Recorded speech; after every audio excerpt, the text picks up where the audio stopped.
2:50 a.m. The hunting knife hangs from the man's belt. It's old, worn, been used many times. He's dressed in all black clothes, his face covered with a balaclava showing only his veiny, bugged-out eyes. It just adds to his menacing presence. "If the Bitcoin doesn't clear, I'm gonna slash your throat," he says in a deep, gravelly voice. Ignoring the threat, the YouTuber adjusts his backwards cap and grins. He glances at the rectangle in the dark web courier's gloved hands. It's wrapped in black garbage bags and duct tape.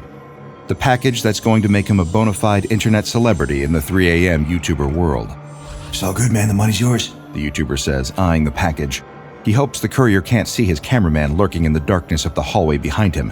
If the courier notices, they might both be dead before he can even open it up.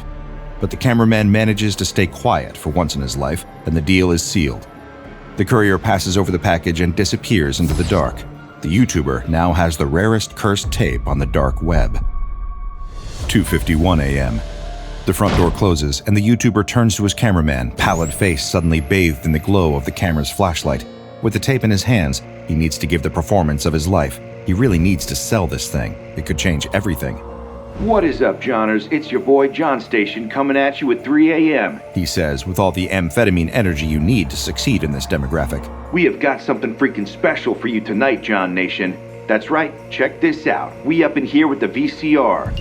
The YouTuber shuffles awkwardly along, making sure he's moving slow enough for the cameraman to keep up with him. As he walks towards the living room TV, he tears the packaging away from his very expensive new asset, an old VHS tape with the words, "Play Me," scrawled across the front. Yeah, you know what this is. That's right, the Fermi tape. The scariest tape ever seen on the dark web, you guys.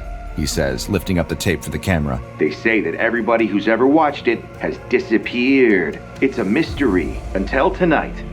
2:52 a.m. Just like they'd practiced, the cameraman hits the TV remote and the monitor flicks. Electric hiss and a snow flurry of static. Super retro. Perfect for the spooky vibes of the video. This tape has been connected to at least 10 disappearances, and literally nobody knows what's actually on the tape. The YouTuber says. But it takes more than a little curse to scare off John Station and the John Nation, baby. This is gonna be the most banger 3 a.m. video of all time. Let's play this thing. He leans over to slide the tape into the VCR, hiding the fact that he's genuinely a little nervous about the whole thing when the VCR doesn't seem to accept the tape. Are you kidding me? He says. Bro, is the stupid VCR busted? The cameraman clears his throat. John, dude, he says. I think you gotta plug the VCR in separate from the TV. It's like a whole different thing. He's right. Man, that's humiliating. With no time to waste, he leaves the tape next to the VCR and reaches back to plug it in, fumbling around in the dark nest of wires. 2:53 a.m. He tries to find the socket by touch alone. The YouTuber feels something alive touch his hand. He can't help but jump back and scream, scrambling back across the floor, the glow of the TV static streaking across his face. That's when it emerges, one of the biggest house spiders he's ever seen. It's big enough that even in near dark, he can see each individual joint in its legs like knuckles and long black fingers. It skitters away along the ground, a dark omen. His cameraman's laughing at him. Oh man, I got that on camera. That's one for the blooper reel right there, bro. Shut the hell up, Kyle. He spits back. Camera dude's replaceable. I'm the face. Better know your place, Broham. That shuts him up. The YouTuber turns on the light of his phone this time to avoid any repeats of the embarrassing spider incident. He plugs in the VCR and feels an odd mix of dread and relief when it whirs to life. Seems like it's now or never. He gives the camera an uncertain smile and picks up the tape again. But before he can speak, there's a knock at the door. 2:54 a.m. 6 minutes until 3 a.m., the paranormal hour. The hour that can make or break our YouTuber's career aspirations. And he and his cameraman are frozen, wondering who could possibly be knocking at their door at this hour. And yet, beneath the unease, the YouTuber feels a strange sense of relief that he gets to hold off putting the tape into the VCR for just that little bit longer. Yeah, I better go check that, he says. The cameraman just nods.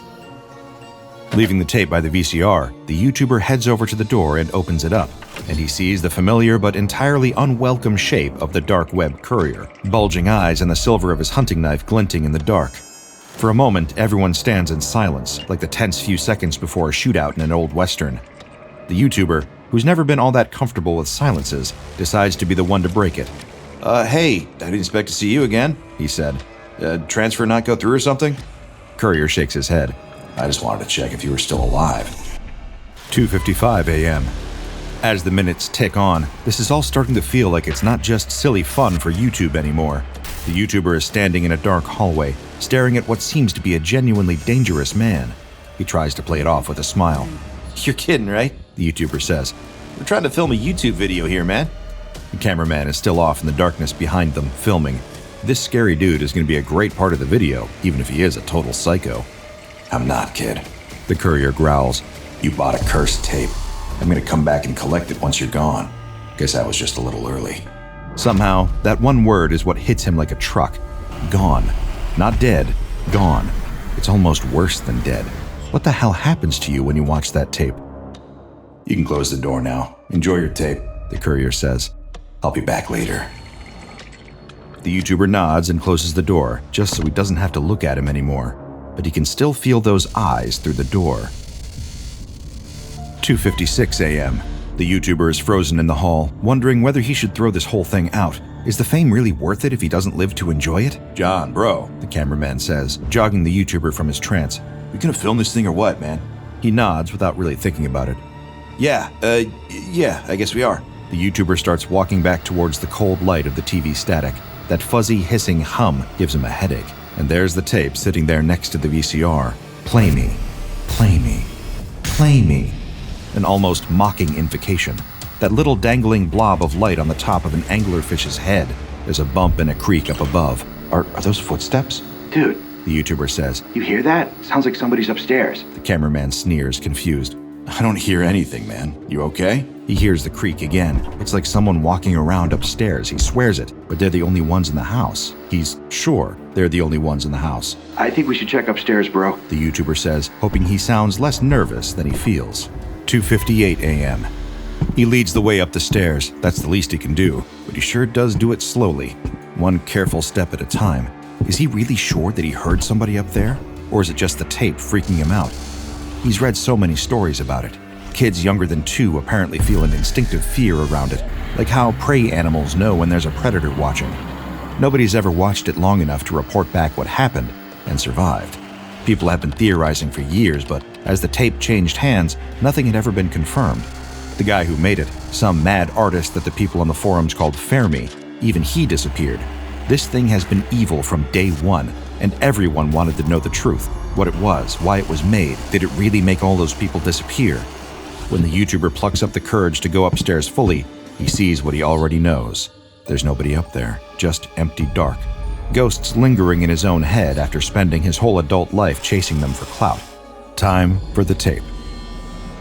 2:59 a.m. With a minute to go until the paranormal hour, the YouTuber and his plucky cameraman are back in front of the TV, bathed in the fractalized white light of the static. No more excuses, no more delays, no reason to not make history. Or, the YouTuber tries not to think, become it. Okay, John Nation. He says into the camera, trying to summon up the energy he had earlier. It's been a weird night, and there's like a rancid energy out here, but we still doing this. We're gonna be the first ones ever to watch the Play Me tape, the dark web's most mysterious cursed tape. He picks it up and inserts it into the VCR. He knows that all he needs to do is give it a gentle push, then the VCR will do the rest. The tape will play, and he'll see what's on it. He wonders if the courier is still waiting outside to come collect after whatever happens. He goes to push in the tape and, Wait a sec. the cameraman says. Something's weird with the camera, bro. I want to make sure we get this. The YouTuber is holding his breath. 3 a.m. The cameraman fidgets with the device for a few precious seconds longer as the YouTuber checks his phone. It's 3 a.m. now for real, now or never. It's gotta happen. Sorry, man. We should be all good now. The cameraman says. The picture gets all weird sometimes. Gotta be something to do with the tape, right? The cameraman means it as a joke. It doesn't feel like one, to either of them. The YouTuber pushes in the tape. The video plays. They watch it. 45 minutes later, the courier enters the room. The YouTuber and the cameraman are gone. The camera isn't even here anymore. Just a faint smell of sulfur in the air and the sights and sounds of TV static. It's a familiar smell to him now. He takes the tape out of the VCR and wraps it back up. He slinks off into the night. All of this will happen again. The only thing that's changed is another couple of names added to the legend. Well, until it was contained by the SCP Foundation and given the categorization SCP-4076, also known as the Video Hertz System. Many of the legends around the thing are shockingly true. It was created by a reclusive artist known as Fermi, shortly before he fell off the map. It's true that if you watch the tape within 45 minutes, you will disappear forever, leaving only the faint smell of sulfur behind. The tape is impossible to film.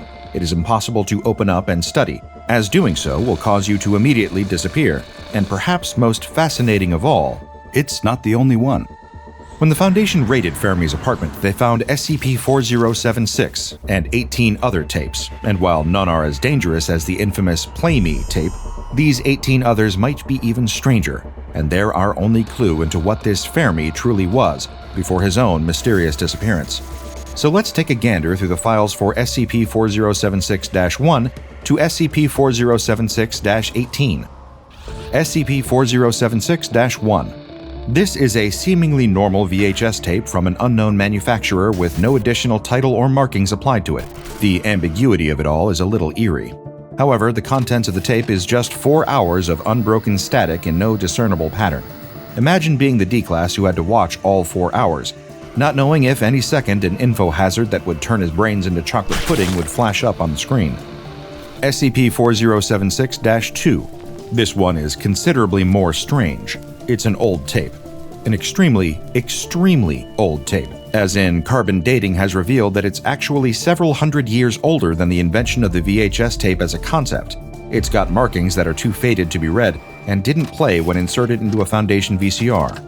Unsurprising. SCP-4076-3.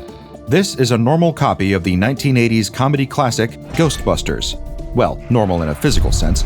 When the Stay Puft Marshmallow Man appears in the movie's climactic battle, it instead cuts to a video of a woman sitting alone in a bathtub and crying. This continued for 35 minutes without looping. The Foundation was actually able to track down the woman, who denied any involvement in the video and seemed rather disturbed by the revelation. SCP-4076-4.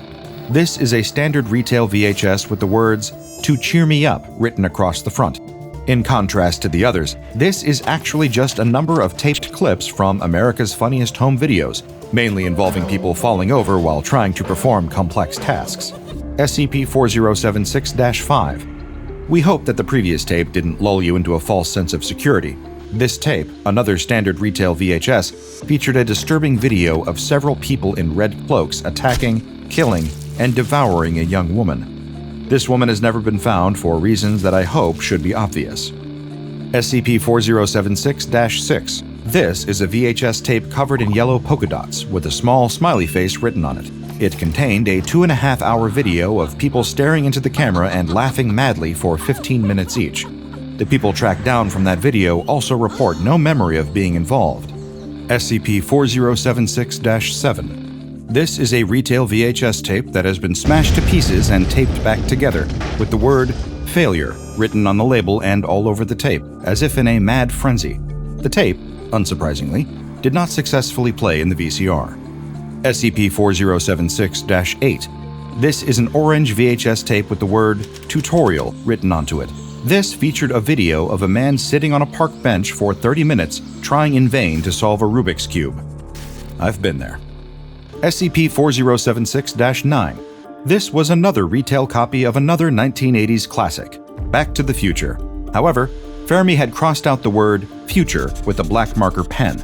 Wondering what exactly that could mean, the Foundation played the tape and found that it was Back to the Future playing on rewind. Nobody could say Fermi didn't have a sense of humor, albeit an unconventional one. SCP-4076-10. This VHS was housed in an ornate wooden casing. The label on this one read, "Let Me in scrawled handwriting. This was a 20-minute-long recording of a family Thanksgiving, filmed on a Handycam from outside their kitchen window, clearly without their knowledge or consent. The fate of this family is unknown. SCP-4076-11. This is a blue polka-dotted tape with a growing face on the label. It featured all the same people who were staring at the camera in Tape 6, except this time they were crying. SCP-4076-12. This is another tape without a label. It's a liquid-sealed VHS tape filled with water. It is not a functional tape for obvious reasons. SCP-4076-13. This tape is physically identical to the Play Me tape in every way, including the Play Me itself. The difference is, watching this one won't cause you to disappear. Instead, you'll just be forced to witness a loop of a dead body decaying for several days. The words, "Wrong, all wrong," appear intermittently in the middle of the screen. It's as artistic as it is strange and disturbing. SCP-4076-14. This is a silver VHS tape with the ominous words, "Just for you," written on it. This was some kind of secret recording of the Foundation agents who'd first discovered SCP-4076 entering Fermi's apartment sometime after he disappeared. It's unknown how he managed to record it, as a secret camera was never discovered. SCP-4076-15. Yet another standard retail VHS with the words, "R.I.P. Winnie, 1975 to 1983, written on it. It was a 30-minute video of a tombstone in Yellowstone National Park with an American flag flying next to it. When the Foundation tracked down the grave and exhumed it, they found the skeleton of a golden retriever. We can only assume this was Fermi's beloved childhood pet. SCP-4076-16. This was a regular black VHS tape filled up with cement, with the words, "Never Again" in black Sharpie and "Almost There" in red pen. The tape would not play in the VCR on account of being filled with cement. It makes an awful lot of sense when you think about it like that, doesn't it? SCP-4076-17. This is a white VHS tape with gold decorative trim with the word "Sermon" written on it. This features a 60-minute-long video of a pastor giving a speech in front of a congregation with no audio. The pastor appears to become increasingly impassioned as the video goes on. By the end of it, he is standing on top of the speaking podium shaking violently and appears to be screaming. And SCP-4076-18, another standard VHS with the words "Happy Birthday" written on it. As for the contents of the tape, it's a 10-minute-long video of a plain wooden table set with plates and silverware for 4 people, as well as a white frosted cake. There's a sheet of lined paper under one of the plates. The part of the paper visible reads, "I'm sorry, but I can't live like this anymore." The rest of the note is cut off. How much can we ever really know about an artist from his work? Taken in its totality, it seems that Fermi was a deeply disturbed and also incredibly sad individual. All of these tapes that seem to have any coherent meaning hint at ideas of misery, alienation, and isolation from the world around him. Perhaps after making tape 18, Fermi created the Play Me tape as a way to disappear once and for all from a world that he felt mistreated him. Like many things about Fermi, we'll never really know. What we do know is that this SCP has been given the Safe class, for as mysterious and dangerous as it is, it's really no threat to anyone without a VHS player to activate its primary anomalous effect. It is kept in a standard Safe class containment unit and is forbidden to use in testing without the written approval of at least 2 Level 2 or above Foundation researchers. It's not like most people can really appreciate true art anyway. The doors of the output booth slide open, exhaling smoke, as the researchers watch with rapt attention. The dial on the console in front of them is set to very fine. A human had stepped into the adjoining booth only minutes ago. A human would not step out. The researchers, feeling some strange, shapeless feeling of unease, asked 2 of the guards to approach the output booth. These same guards had mainly seen the researchers destroying wristwatches and torturing monkeys with this mysterious machine, so when they approached the booth, the only thing they were expecting to see was a corpse. That's why they didn't even have their hands on their sidearms. That's why, soon, both of them would be dead. A figure emerged from the booth, human only in vague shape. Dark blue skin covered in luminous patches, long, sharp teeth, and a whipping tongue dripping with slime. Too tall, too many eyes. Before the guards can correct their deadly mistake, the monster heaves and vomits, spraying a firehouse spew of neon green vomit. It hits the 2 guards, who start screeching with pain, screams that are almost drowned out by the deafening chemical hiss of the guards starting to melt. The researchers, tasked with investigating and containing anomalies, had just created a new one, and it was about to go on an all-out rampage. Alarms were sounded. A special response team was called in, heavily armed and heavily armored, to dispatch the beast, but it would not be an easy fight. The creature's acid vomit allows it to melt the door of the testing chamber and escape out into the hall, where it continues to wreak havoc. The members of the Special Response Team open fire with high-caliber assault rifles, none of which seems to pierce the creature's discolored skin. It tears into them with deadly claws. It showers them with its corrosive puke. Before any of them really know what's going on, 6 more of them are dead, and the Foundation is forced to call in additional support. It goes on for hours. The chase, the chaos, the scientists screaming and running, hundreds of thousands of dollars in Foundation property dealing with corrosive damage. A total of 8 dead. So many people injured, and many of the ones who dealt directly with the creature were dealing with partial memory loss. How did they defeat the monster? Well, they didn't. After several hours of rampaging, the creature became unwell.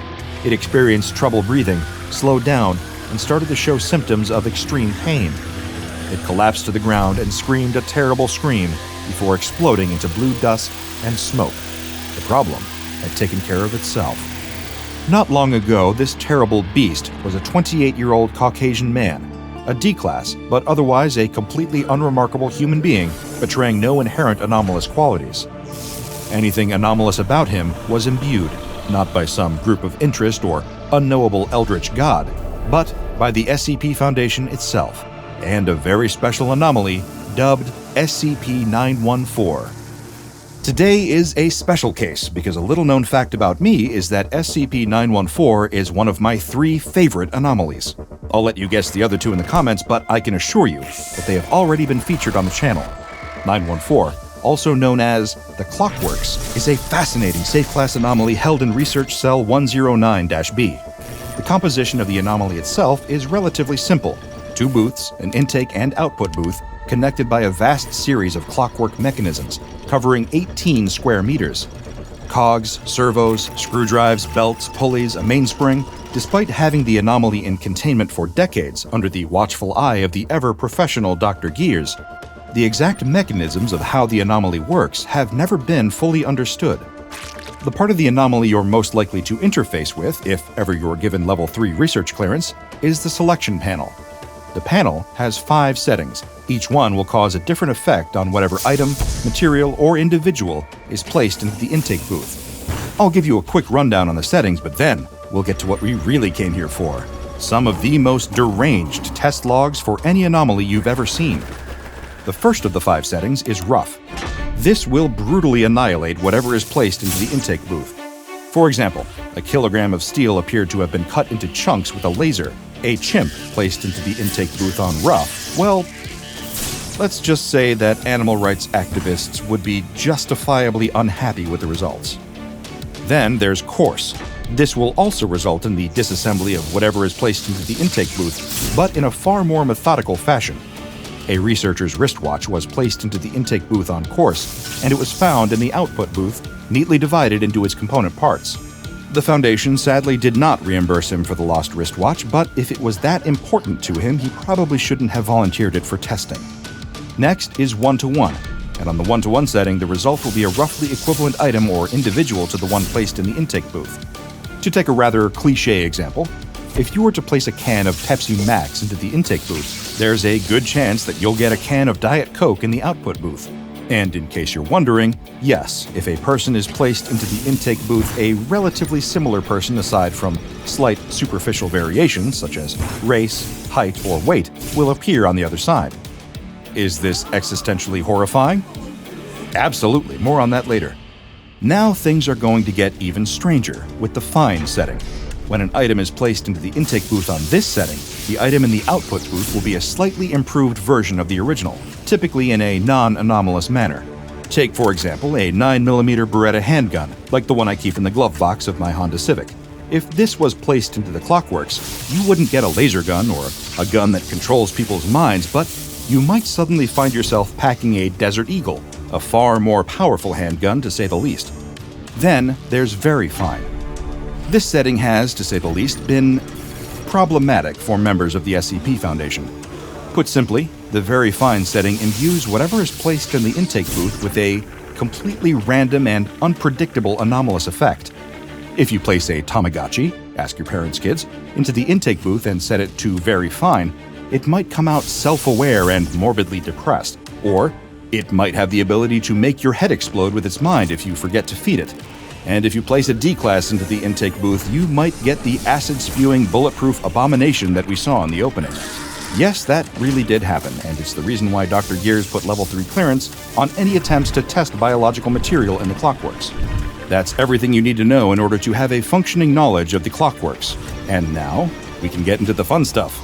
There are extensive test logs for the Clockworks, and I've personally selected some of the most deranged and bizarre tests from these logs for your viewing pleasure, and to remind you to proceed with caution if ever you find yourself granted access to testing for SCP-914. It's time to set the video's quality to very fine and proceed. In a test by Dr. Grangan, 5 different human corpses were placed into the Clockworks to test the different settings. You can probably guess the first 5, but the setting on very fine resulted in the corpse becoming a pile of green slime. This slime was incredibly similar both chemically and structurally to SCP-447, an anomaly that should never, ever, ever, under any circumstances ever, come into contact with dead bodies, for reasons you're not cleared to understand. After this, Dr. Gears forbade the testing of dead bodies in the Clockworks going forward. That would not, however, mean that other incredibly strange other things wouldn't be tested. A researcher, whose name is now redacted, decided to test some tuna sandwiches in the Clockworks. Perhaps he wasn't particularly good at making sandwiches and hoped the Clockworks would give him a hand on that front. On 1-1, it became a salmon sandwich on rye. On fine, it became a far higher quality tuna sandwich, with softer bread and more flavorful and vitamin-rich tuna. And on very fine, it became a loaf of bread shaped like a realistic fish. When the door to the output booth opened, the fish swam away through the air. Nobody knows where it is now, though I will say researcher Jones was seen with crumbs on her lab coat afterwards, which may give some clues as to where the anomalous breadfish ended up. The next test was so serious that it required approval from the O5 Council, the very top echelon of Foundation Command. That approval was granted, and several samples of SCP-939, the nightmarish creature's codenamed With Many Voices, were requisitioned for testing. On rough and coarse, the creatures were completely obliterated, and on 1-1, the results were redacted. But the truly frightening things occurred when the anomalies were put into the input booth on fine and very fine. On fine, the creature seemed physically intact, but respiration and vital signs had ceased. The creature was dead. On very fine, the creature was reduced to a pile of smoldering white ash. According to the perspective of SCP-914, it seems that the ideal state of existence for SCP-939 is being dead or even completely destroyed. I'll leave you to unpack the implications of that. Moving on.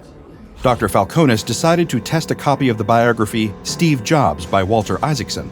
On 1-1, the result was a biography entitled Bill Gates, also by Isaacson, detailing the life and times of the Microsoft founder. On fine, it produced a DVD of Steve Jobs narrating his autobiography.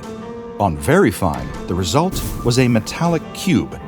When a button on the cube was pressed, it activated a small hologram of deceased Apple founder Steve Jobs, who appeared to be sapient and able to answer any questions about the real-life late CEO's life. Dr. Curtis, an office joker, decided to get extra weird with it. He included a pack of bacon and a photo of the infamous anomaly SCP-682, the hard-to-kill reptile. This was already on the odder side of the scale. We don't even know how he came up with that, but the result was even stranger. On very fine, the result was a tiny version of SCP-682 made of cooked bacon. Much like the larger, non-bacon version of SCP-682, it was extremely violent and aggressive, but had a pleasing smell, and instead of roaring, it made the sound of sizzling bacon. Dr. Curtis suggested classifying the anomaly as SCP-682-BAC, a suggestion that was rejected by Foundation higher-ups. We're not sure what happened to the little bacon SCP-682, but personally I suspect it might be another victim of researcher Jones' almost anomalous appetite. Dr. Gears left a note on the testing log saying, "Very funny, Dr. Curtis. You are suspended from testing SCP-914 until further notice. Though I have to admit, it smelled delicious." Dr. Greer decided to test a canister of Fox Labs White Lightning pepper spray, which, upon being placed in the intake booth on very fine, became a chili pepper. When tested, this chili pepper had a Scoville heat rating of over 300 million, making it by far the hottest chili pepper on Earth. Dr. Clef's suggestion to donate it to Hot Ones was denied. Dr. Armand and Agent McKnight, a duo of huge fans of the Lord of the Rings trilogy by J.R.R. Tolkien, donated a series of their copies for testing. Predictably, Rough and Course destroyed the books. On 1-to-1, the Lord of the Rings Compendium book was separated into the 3 smaller books that comprise the trilogy: The Fellowship of the Ring, The Two Towers, and The Return of the King. On Fine, things started to get particularly exciting for any devoted Lord of the Rings obsessive. The book became a copy of the One Ring, the famous mystical item from the novels created by the Dark Lord Sauron to seek domination of Middle-earth. The ring was made out of paper, inscribed with a book-accurate poem in the Black Speech and the ability to resize to the wearer's finger. On Very Fine, it became a different, shorter book entitled A New Shadow, with a plot centered around a boy called Eldarion. Tolkien scholars would be quick to point out that this was the title of a scrapped story that Tolkien intended to write. Agent McKnight appended a frantic note to the study saying, "You can have the ring, Armand, but I want the book. I'm going to copy this thing. Any Tolkien fans want to read it?" This would not be the only time a classic nerd would use SCP-914 to live out certain pop culture fantasies, but the next time it happened would carry considerably more severe consequences, as researcher Mason brought in his collection of LEGO Star Wars X-Wing fighters from home. The tests on most of these were predictable, until of course it was put on the Very Fine setting, where things got considerably more chaotic. As you might have guessed, it became a real and functional miniature X-Wing fighter. When the output booth was opened, it flew out and began attacking, using its tiny laser cannons to kill several members of personnel. It managed to dodge and weave around all attempts to stop it before escaping the Foundation entirely. Its current whereabouts are unknown, so if you see a tiny LEGO X-Wing flying around, I'd advise you to duck and cover. Next, Dr. Dextrania submitted a Beretta M9 handgun for testing on Very Fine. While the gun appeared normal, when fired, its bullets detected the nearest form of life and honed in on them. This had disastrous results, as the bullet weaved towards the nearest security guard and immediately killed him. Strangely, the cause of death was not trauma caused by the bullet, but by cardiac arrest. Dr. Dextrania appended a note to the study, reading, "I'm not sure if the bullets should be used as actual ammunition, as they pose a huge threat to other personnel. I'm requesting that testing of bullets on Very Fine is prohibited." A member of the O5 Council approved this request. Researcher L. Inselman decided to get controversial and brought in a copy of Mein Kampf, the infamous book by Nazi dictator Adolf Hitler. On Very Fine, the book became a tiny origami caricature of Hitler himself, which would awkwardly goose-step around shouting taunts and boasts. After the creation of Tiny Paper Hitler, the site director gave a mandate that staff members can kick him around in order to relieve stress. For the record, I wholeheartedly approve. Dr. Rodriguez put a full DVD box set of the American television sitcom The Office into the Clockworks and set the device to Fine, at which point it produced a mosaic portrait of the character Dwight Schrute, played by actor Rainn Wilson, made out of fragments of the DVDs. Researcher Blaze brought in 2 pairs of UV-protecting sunglasses for testing on both Rough and 1-to-1, both of which, strangely, had anomalous effects on the glasses. The glasses on Rough became a small pane of glass, but when this pane of glass is looked through in the direction of a light source, the observer will experience severe hallucinations. These include seeing dragons roiling in smoke, birds with blue flaming wings and horns like a goat, and a deer with enormous antlers and, quote, crazy floating orbs. Researchers have conducted further tests on whether these anomalous effects have any connections to the incredibly powerful and highly dangerous SCP-2845. The other pair of sunglasses that researcher Blaze put through the Clockworks on Fine also had peculiar results, but in a very different fashion. They became mirrored, aviator-style shades that had a mimetic effect on viewers, where they felt compelled to comment on how stylish and hip they looked. A beautiful statement piece to complete any summer look you might have in mind. Researcher Blaze noted, "Definitely the most sexy pair of sunglasses I've ever seen in my life. I have to keep them if I'm ever going to get a date." Their supervisor, Dr. Veritas, replied, "Sure, Blaze, of course I'm going to let you keep an anomalous object for your personal gain. I stored it in the anomalous item wing for study. Don't ask where, I'm not telling you." The unprofessional nature of researcher Blaze's conduct was nothing compared to the trouble that researcher Wood got into for trying to test a vial of corrosive slime extracted from SCP-106. When he attempted to conduct the test, guards wrestled him away and detained him. After evaluation from site directors, he was transferred off-site for safety reasons. The SCP Foundation really didn't need another SCP-106 to worry about. Researchers misusing and abusing the Clockworks is a bit of a running theme, as we also discovered with junior researcher Summers. She claimed to be testing a hair clip on Fine, but in the decisive moment, she instead stepped into the intake booth herself, defying all ethical standards. When she emerged from the output booth, she had clearer skin, longer hair, and a better figure. This did not help her when she was immediately apprehended by Foundation guards in the aftermath. Dr. Veritas said in the aftermath, "She told us she just wanted to try with her hair clip. By the time we realized what she was actually doing, it was too late to stop her. Needless to say, she's since been terminated, and I hope I don't need to tell you all to not do it again."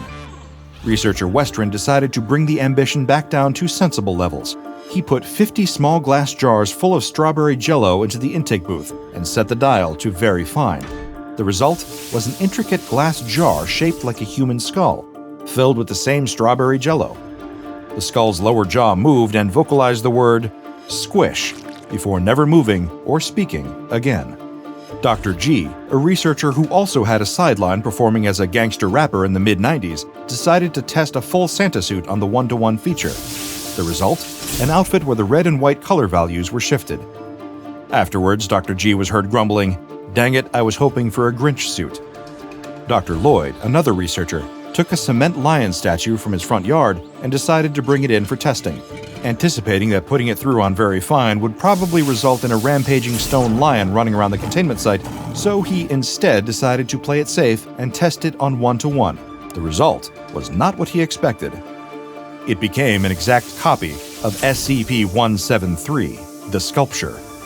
While it would later come to light that the sculpture was not anomalous like the true SCP-173, upon initially seeing it, Dr. Lloyd did have a panic attack. This is just the tip of the iceberg when it comes to test results for the Clockworks, and perhaps, if there's sufficient enthusiasm in the comments, we'll do some more someday. One needs to be careful when dealing with the seductive nature of the Clockworks and its offer of quick improvements. You may just end up getting a lot more than you bargained for. It's a Friday night in middle of nowhere, USA, a tiny little farm town just like so many other tiny little farm towns across the country. There's a general store, a local restaurant for those feeling fancy enough to not cook at home, a single stoplight, and lots of open fields. Some call it quaint. Others use slightly more colorful language, but to the local teens looking to get into trouble and kick off the weekend, there's only one way to describe this town: boring. There are no coffee shops to sit in, gossiping and getting a caffeine buzz. There are no bars or nightclubs to try to sneak into. There aren't any restaurants that stay open past 9 p.m. And forget about going to the movies. The closest movie theater is over an hour's drive away. So, with nowhere to go to hang out, the town's teens have taken to filling their weekends in a handful of ways.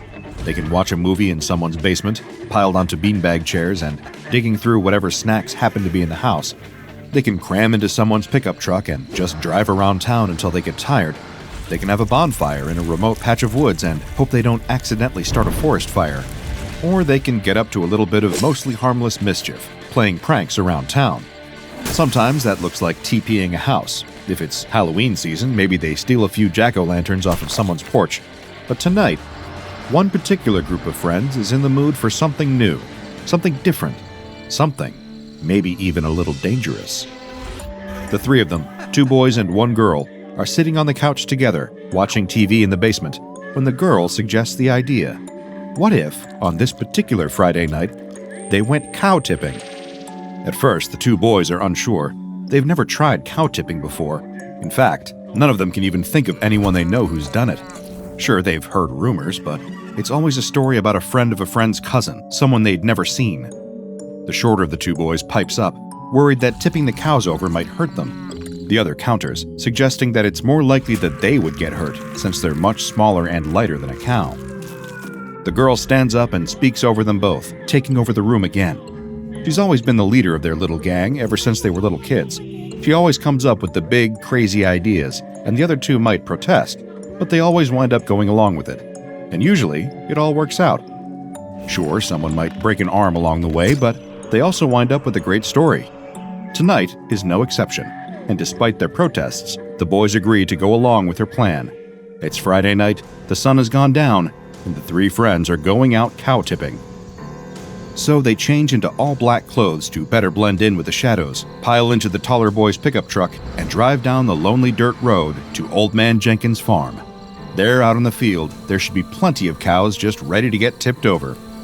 They pull off the road about a 5-minute walk from the farm, not wanting Old Man Jenkins to spot the headlights and realize that he has some unexpected visitors sneaking in to knock over his cows.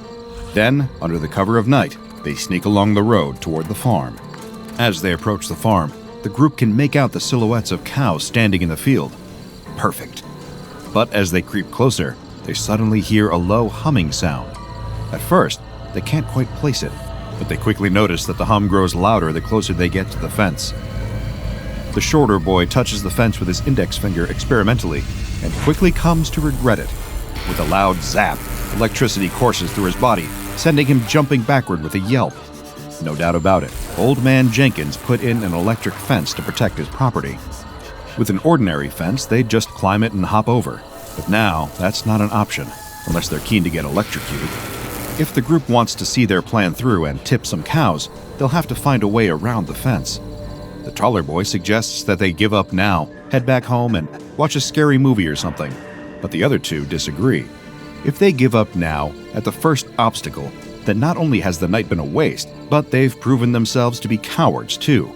They're not cowards, they're cow tippers. Or they will be, once they've figured out a way through the fence. The girl snaps her fingers as a proverbial light bulb goes off in her head. There must be a generator powering the fence somewhere nearby. If they can locate it, they can switch it off, hop the fence, tip a cow, make their escape, and no one will ever be the wiser. Except the cow, of course. The shorter boy raises his hand to interrupt and asks how they could possibly find a generator in the middle of the night on an unfamiliar farm. It's simple, the girl explains. They'll follow the sound of the electric hum and look for the spot where it's loudest. Since it's so dark out, their hearing should be even more sensitive than usual. The boys can't argue with that ironclad logic, so they agree to start following the noise. The teens can't be sure exactly how long they followed the electric humming sound, but they've been walking so much that their legs are aching and their feet are growing heavier by the minute. The lack of any street lamps or city lights makes it difficult to navigate or orient themselves, to figure out where they are in relation to the farm. Even the moon has disappeared behind a cloud, leaving the three in a vast, dense darkness with no reprieve in sight. How are they going to get back to the truck? Are they even on the farm anymore? They have to be. The hum of the generator is louder than it has been all night. They must be getting close. The girl pulls out her phone, using its flashlight to scan the area just up ahead for any kind of shed or other structure where the generator could be tucked away. Instead, she spots something even more exciting. The silhouette of a cow grazing in the grass about 10 feet away. She hisses the names of her companions, calling them close to her, and points out the cow. Somehow they must have ended up on the farm anyway. Maybe there was a back entrance they accidentally stumbled through without noticing it in the dark. Either way, the night is looking up. Time to do what they came here to do. They've got to keep quiet and be careful in their approach, since the cow isn't sleeping. It's facing away from them, but there's still only so much of an element of surprise that they can achieve with an alert cow. If it sees them and gets scared, it could run off. She shushes the boys, and together, they all begin to advance toward the cow. When they're about 5 feet from the animal, the taller boy feels his foot sink into something wet and squishy. He says a silent prayer that he hasn't just stepped in what he thinks he just stepped in, but when the smell floods his nostrils, he realizes that, unfortunately, yes, he has stepped in a cow patty. He can't help but cry out in disgust and frustration, much to his friend's chagrin. The cow freezes, then slowly turns its head toward them. The first thing the kids see is a sudden light, temporarily blinding as it cuts through the darkness. As their eyes adjust, they realize that it is not one light, but two bright lamplights emanating from just about where the cow's head should be. No, not just about. It doesn't make a lick of sense, but somehow the lights are beaming directly out of the cow's head. The teens stumble backward, away from the bizarre creature in front of them. Their eyes continue to adjust, and they can now get a good look at the thing they had falsely assumed was a normal cow. This is no flesh and blood animal. The creature in front of them is made from solid metal. Its eyes are light bulbs. Its head is topped with brass horns. At the tips of its legs, there are wheels rather than hooves. The humming sound that the teens previously attributed to the generator seems to be coming from the creature's body itself. And none of that is the most terrifying detail. No, the most frightening thing about this metal beast is the dark red stain around its mouth. The girl focuses her phone's flashlight on the ground near the creature, and she sees that it was definitely eating, but it was not eating grass. The creature is feasting on the carcass of a coyote lying on the ground, or at least she thinks it might have been a coyote. The carcass has been all but picked clean, leaving only blood-stained bones behind. Did this monster hunt the coyote? Did it kill it? It certainly had no qualms about feasting on its corpse. The shocking sight jolts the girl back to reality, and she tastes the metallic tang of adrenaline on her tongue. This is real, this is happening, and it is very, very bad. Forget about trying not to waste a Friday night. They need to make sure they make it through the night alive. The girl grabs each of her friends by the arm and yanks them away from the creature. Carnivorous cow robots are not what they signed up for, and they need to get back to the truck as fast as humanly possible. As they run, arms and legs pumping like mad, the teens realize with a rush of relief that the cow monster is not chasing after them. They stop for a moment to catch their breath, but then they hear it again, that humming. The sound that they now realize does not belong to a generator. It's getting louder, getting closer. Up ahead, they can see another set of lights, the sign of another metal cow approaching them from the opposite direction. Uh-oh. They're trapped, with one metal cow in front of them and another behind. As the one in front of the group rolls closer, they can see its horns turning and rotating until their pointed tips are directly aimed at the teens. The tips of the horns open until they look like the barrels of a shotgun. They don't even have to give each other the signal. The friends all know that it's time to run again, and they take off down a side path, away from both of the metal cows. Behind them, they can hear the crack of gunfire, and the tall boy feels something whiz past his left ear. These carnivorous metal cows also have guns? This is just too much. They duck low to the ground as they run, managing to avoid the bullets. If they get hurt, if they fall down, they know they'll likely wind up as the metal cow's next meal. As they turn a corner, the teens see the most beautiful sight of the night. The truck, parked just where they left it. They made it back. They yank open the doors, locking them as soon as they're inside. The tall boy cranks the engine, and as they speed away from the farm, the teens can just barely make out the metal cows behind them, their glowing eyes turning to pinpoints in the rearview mirror. They all agree to never speak about that night to anyone ever again. No one would ever believe them after all. These kids were lucky. Not everyone survives an encounter with SCP-6854. SCP-6854 is a species of biomechanical entities that resemble Bos taurus, or domestic cattle. Their population is sparse, as far as the Foundation is able to determine, but they can be found scattered across the continent of North America. SCP-6854 instances have external shells made up of a metal alloy of indeterminate nature, though it is most similar to stainless steel. The creature's interior is made up of gears and cogs, as well as an organ system composed of vulcanized rubber. The creatures are thought to be able to see via a pair of carbon filament light bulbs attached to their skulls, which seem to serve as eyes. Despite the lack of power source, these lights remain lit at all times unless the creature is sleeping. Instances of SCP-6854 are able to move around via small wheels attached to the base of each leg, and some specimens have been observed moving at speeds of up to 50 kilometers per hour. Because these wheels are best at navigating flat terrain, SCP-6854 herds tend to be found in flat, low-lying plains. In place of a tail, SCP-6854 instances have an appendage that can fold outwards like an umbrella and can be used to shield the creatures from rain to prevent rusting. In terms of diet, SCP-6854 instances are omnivorous, and any food that they eat is converted into anthracite, or hard coal, which they then, deposit through a metal flap on their undercarriage. How exactly this digestion process works is anybody's guess, and so far the Foundation has been unable to replicate it outside of an SCP-6854 instance's body. Both sexes of SCP-6854 have two hollow brass horns on their heads, approximately 140 centimeters in length. These horns can be moved by the creature, and in some instances, the creature is able to produce and fire lead bullets from their horns.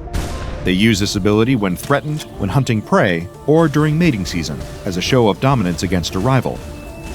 Speaking of mating season, SCP-6854 is capable of sexual reproduction. Females, once pregnant, experience a gestation period of approximately 12 months, at which point they birth litters of between 3 and 5 offspring. Female SCP-6854 instances possess an appendage similar to an udder, and after giving birth, this udder fills with a substance chemically identical to petroleum oil. The newborns consume this substance via this udder, allowing them to grow into big, strong robo-cows. Alright, robo-cow isn't the official terminology, but you have to admit, it's cute.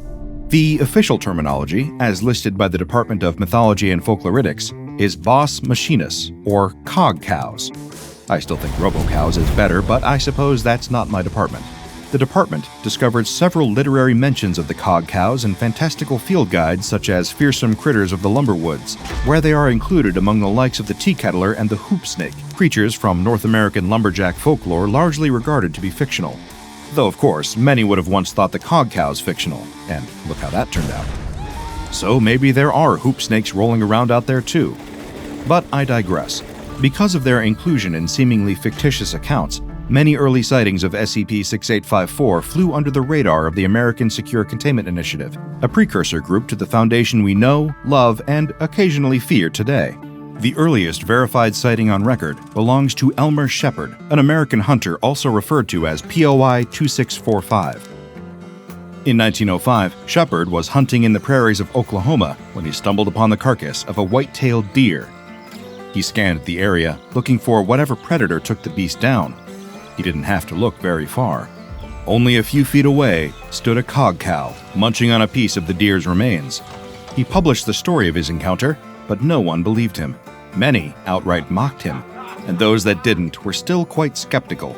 It was impossible, they said, that he had encountered a cow made from machinery.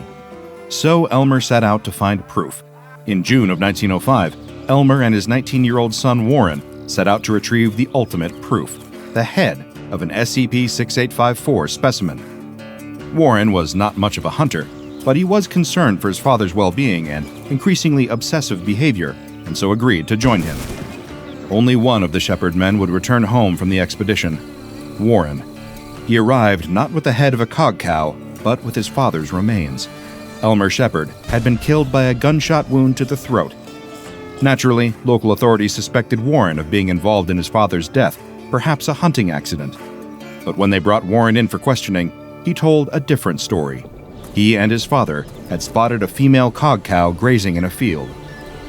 As they watched, she stopped grazing and crossed to 2 cogcalves who began to drink from her petroleum oil udder. Warren raised his rifle, but found he could not bring himself to pull the trigger. Elmer was less hesitant, aiming his rifle directly at the mother cogcow's head, but before he could take the shot, she trained one of her horns on Elmer. With a sudden bang, a bullet shot out of the horn, hitting Elmer in the throat and knocking him to the ground. Just like his father before him, no one believed Warren's story. There were no other suspects in Elmer's death, and Warren Shepard was sentenced to death by hanging for the crime. The morning of Warren Shepard's execution, a crowd gathered to watch the hanging. Around 40 townspeople were there, eagerly awaiting the morbid show. The executioner slipped the rope around Warren's neck, and he fell to his eventual death. Suddenly, the crowd could hear a strange, low-pitched humming noise. Just then, an instance of SCP-6854 approached, emerging from the grasslands. The majestic cogcow stood there, surveying the scene for a moment before she tilted her horns toward the hanging man. She fired one single bullet, right at the rope that Shepard was dangling from. The well-placed bullet severed the rope, cutting him loose. She set him free in more ways than one. She stopped the execution, but she also revealed herself to all of the townspeople, including the judge. She proved Warren's story to be true. Later that day, he was officially exonerated on all charges. His father truly had, as he said, been shot by a mechanical cow. All public records of this incident have, of course, been suppressed. The public have no way of accessing it or any other official accounts of experiences with SCP-6854. The American Secure Containment Initiative and the SCP Foundation are to thank for that. Since they were first discovered, 12 instances of SCP-6854 have been captured in the wild, and 30 more have been bred in captivity. As for the cogcows still roaming the wild plains, their numbers are currently unknown. All currently known instances of SCP-6854 have been fitted with tracking devices and are currently contained in hangars 1 through 10 at the Site-44 Anomalous Wildlife Wing. SCP-6854 must be given 150 kilograms of plant and animal matter per day, and any natural byproducts produced by the creatures will be harvested and sold by the front organization Standard Coal and Petroleum Incorporated. As for the instances of SCP-6854 that are still out there in the wild, they are the responsibility of Mobile Task Force Mu-9 Wild Wranglers, who have the job of tracking, capturing, and transporting wild SCP-6854 instances to Foundation containment. The MTF is also responsible for administering Class A amnestics to any witnesses that encounter SCP-6854. The Cogcows defy everything we thought we knew about cows, nature, and life itself. Their organs are rubber and they, expel coal, but they can digest food and birth children. But even more exciting than their unusual physiology, to me, is the fact that they were once believed to be nothing more than a folktale. If they were real after all, who knows what else we may discover? Yesterday's folktales may become tomorrow's scientific study. It's all rather exciting, though I personally hope to never encounter a snallygaster in the wild. Boom! The set is a hive of activity, with crew and cast members rushing from one place to the next, stars leaving hair and makeup to await their calls, cameramen dashing to their posts while stunt coordinators make their vital checks with the pyrotechnics team, ensuring everything is ready to go. And safe, too. Everything has to go well. There are so many variables to consider, but they're all working for a perfectionist, so the entire crew is working to make sure they get things right. A sudden, awestruck silence falls over the hustling and bustling movie set as everyone turns their heads to see one man exiting his trailer and walking out towards his chair. He moves with the undeniable swagger of a man who only makes the most egregiously over-the-top action blockbusters. His golden mullet sweeps out behind him, a leather bomber jacket over his shoulders that looks like it's been hand-polished and that it cost an entire month's pay for one crew member. A pair of aviator sunglasses hang loosely from the collar of his t-shirt, which is emblazoned with the stars and stripes. Everyone watching can practically hear an electric guitar cover of The Star-Spangled Banner playing in the background, complete with the screeching calls of bald eagles flying overhead. He's the director, and he came here to make a movie that'll net millions, if not billions, of dollars at the global box office. His each and every step brims, practically overflows with bravado, because he's the man who gives the people what they want. All the stunts, high-speed car chases, gigantic alien robots that punch each other repeatedly, macho military action heroes, and high-octane thrills that an audience secretly craves. The director knows that all the people who criticize his movies for things like poor writing and lazy plots are just nerds who wish they could do what he does. And there's one thing this director knows how to do better than anyone else in Hollywood. He knows how to film explosions. The leading man, the actor in the starring role of this movie, quickly appears and comes up to talk to the director. He's just sat down in his chair and yelled through a megaphone, telling everyone to stop standing around and get back to work. As for the actor, he's pretty famous, but also the kind to accept any paycheck, regardless of how good the movie winds up being. The exact thing that landed him here. He's a name for hire, with a filmography that's filled with just as many meteoric lows as outstanding highs. He talks to the director about the upcoming scene that they're moments away from shooting. It's a simple shot, so straightforward that even a talented filmmaker could pull it off. As they discuss it, the director lays out the plan. All the actor has to do is walk stoically towards the camera and keep looking directly forwards. Not into the lens, though. Then, just before they start rolling, the director passes something to the actor, only noticed by a few of the more observant crew members. His sunglasses. The actor puts on the aviators and gets to his mark. There's a moment of stillness before lights, camera, action. Watching the feed from the cameraman through his monitors, the director can practically taste the award nominations that are surely about to come flooding in. The actor takes a step, then another, and once the shot has been slowed down in post-production, it'll look even better. Then comes the pièce de résistance. Boom! An enormous explosion erupts from behind the actor, yet he keeps his head facing forwards. Still walking, more and more things start to spontaneously detonate. Fire and sparks shoot into the air. Debris is sent raining down around the set, miraculously missing the actor. The director clearly thought ahead and sits under an umbrella that deflects the few scraps of shrapnel that come his way. The rest of the crew aren't so lucky, seeking cover while trying to stay quiet for the cameras. The most confused out of everyone is the stunt team. Nobody triggered any pyrotechnics for the shot, yet a huge series of explosions is still somehow occurring, before their very bewildered eyes. Satisfied with the explosive shot, the director calls cut. However, having suffered severe tinnitus from the series of detonations behind him, the actor doesn't hear him and keeps walking. More and more explosions keep erupting directly behind him, following him as he gets closer to the director, still unable to hear his instruction to cut. And of course, what happens next is... boom! Time passes. Most forget about the in memoriam at the Razzies and move on with their lives, but some aren't so lucky, because they wind up dead. But in this beachfront town, that's just part of the 9 to 5. At least it is for those working at the local police department. It's never a good day when another body turns up, and before long, the precinct's crime scene experts are on the case. They waste no time examining the area, searching for clues as to how the city's latest victim met their untimely demise. With gloves on, they scour the scene. At first, it looks to be another tragic case of death by gunshot wound, but with no murder weapon at the scene, or even so much as a single clue that might point to who the killer even was. Suddenly, the team examining the crime scene all turn, alerted by the sound of a car pulling up, and someone stepping out. It's the detective, and he's just been assigned to this case. Now, there are a few important things of note about this detective. The first is that he's a maverick. He's a man who doesn't play by the rules. The only reason the Commissioner of Police hasn't kicked him from the force yet is because he produces results.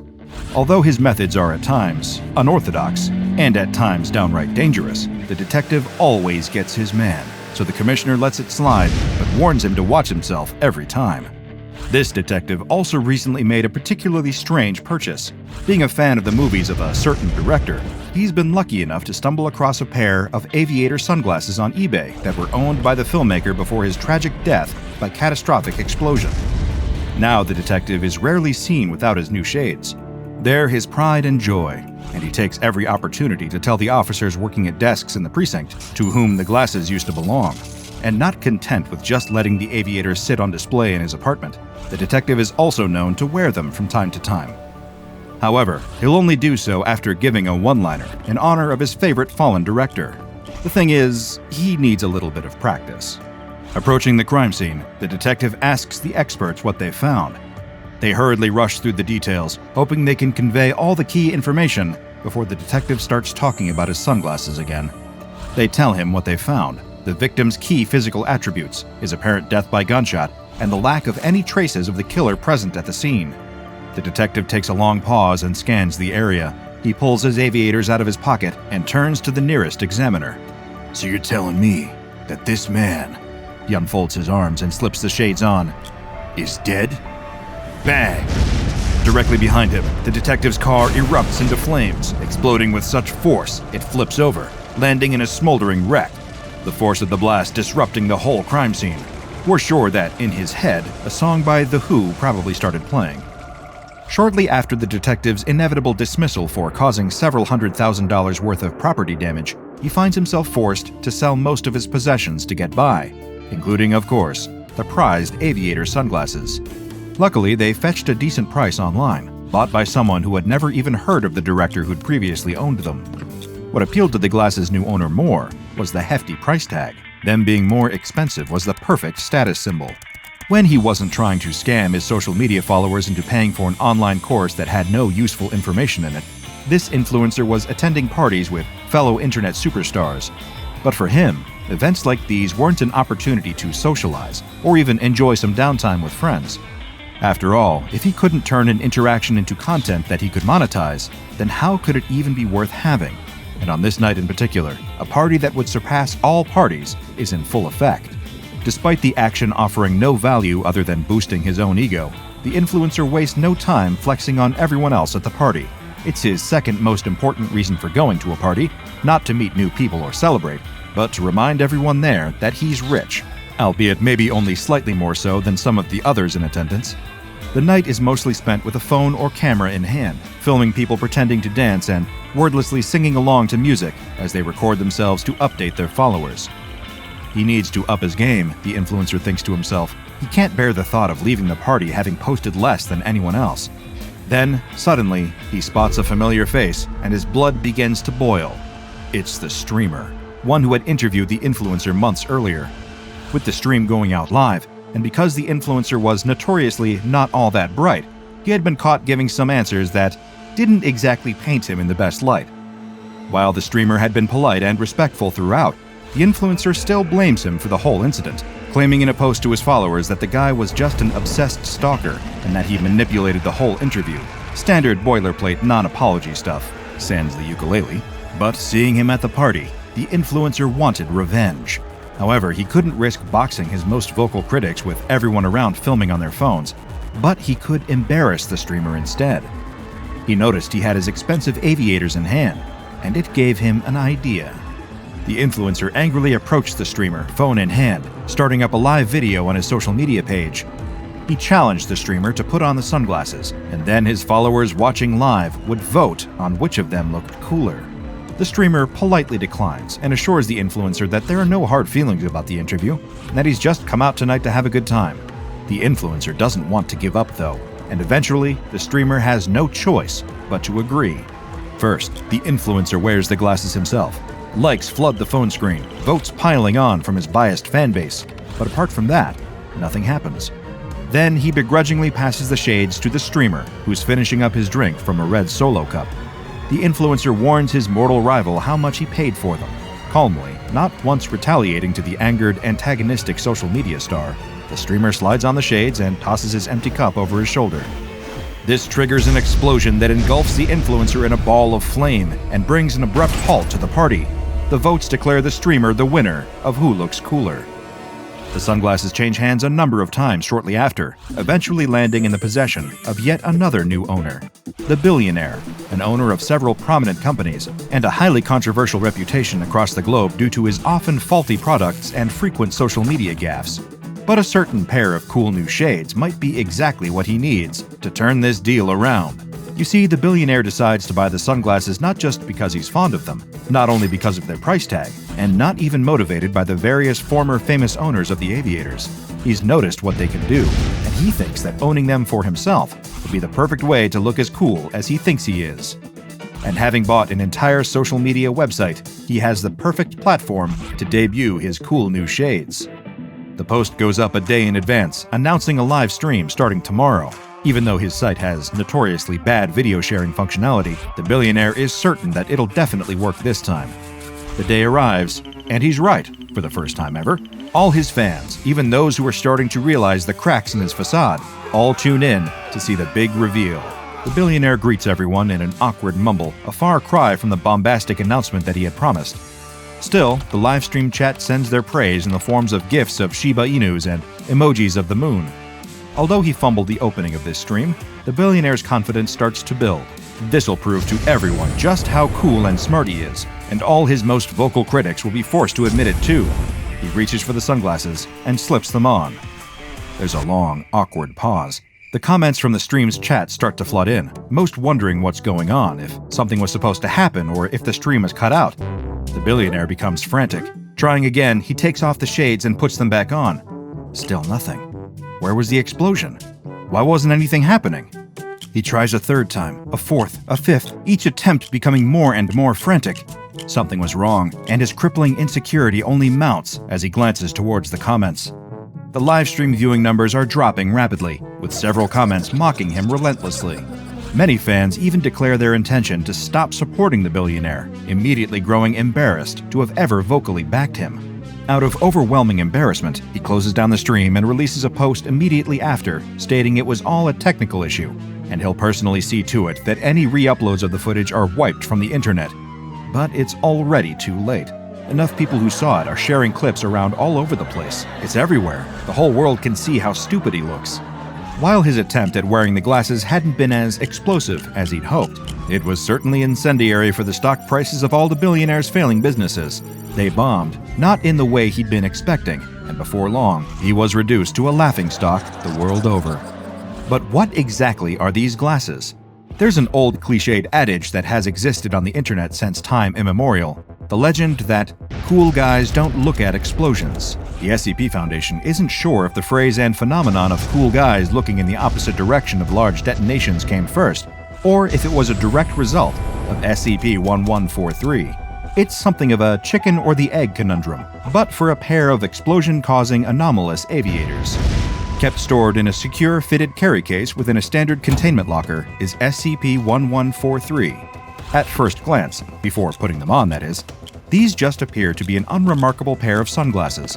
SCP-1143 lacks any details that denote branding, making it hard to distinguish exactly where the glasses actually came from, whether they were manufactured or are an anomalous pair of an existing brand. But that isn't the most unusual aspect of this highly dangerous headgear.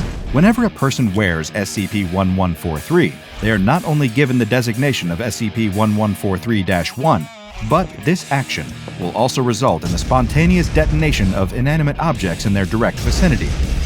Although, in keeping with the mantra of cool guys not looking at explosions, this means that only objects situated behind the wearer of SCP-1143 will be affected and subject to exploding.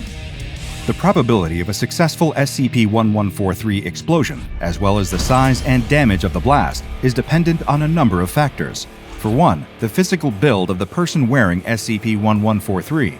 Physiology has a direct link to the explosive effect, meaning that the more physically fit an SCP-1143-1 wearer is, the more explosive force is generated by the anomalous aviators. This also applies to the subject's intelligence too, as those with above-average intelligence will also increase the scale of the destructive detonation. Well, we guess both those factors explain why it didn't work for the billionaire.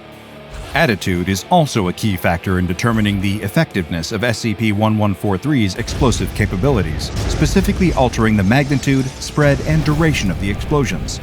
While the exact conditions that SCP-1143 employs to determine a person's attitude seem to vary between subjects, anyone who is outwardly and earnestly confident, calm, and even maintains a degree of genuine self-pride is more likely to generate a successful and powerful detonation.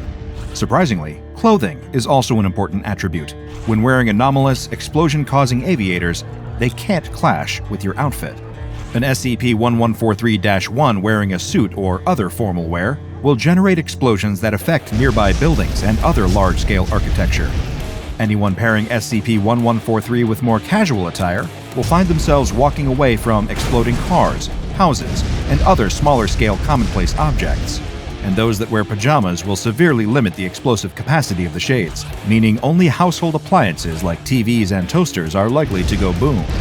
Of course, no cool guy not looking at an explosion is just idly standing around. As a result, the actions of the wearer will also affect the speed at which detonation occurs. The effects of the anomalous aviators are more likely to occur when a subject is throwing an object over their shoulder, leaping over objects or out of buildings, or walking around a corner. Standing still has been known to reduce the likelihood of SCP-1143 activating, but only by a small percentage.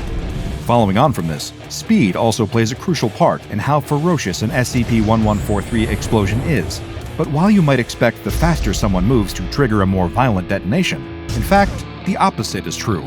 Moving at a decreased speed, far slower than average walking speed, as if to simulate moving in slow motion, will cause a 2,000% increase in the size, damage, and danger of an explosion.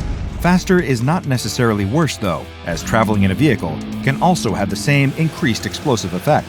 And in these examples, the force of these detonations often causes large amounts of flaming debris to be violently launched in multiple directions.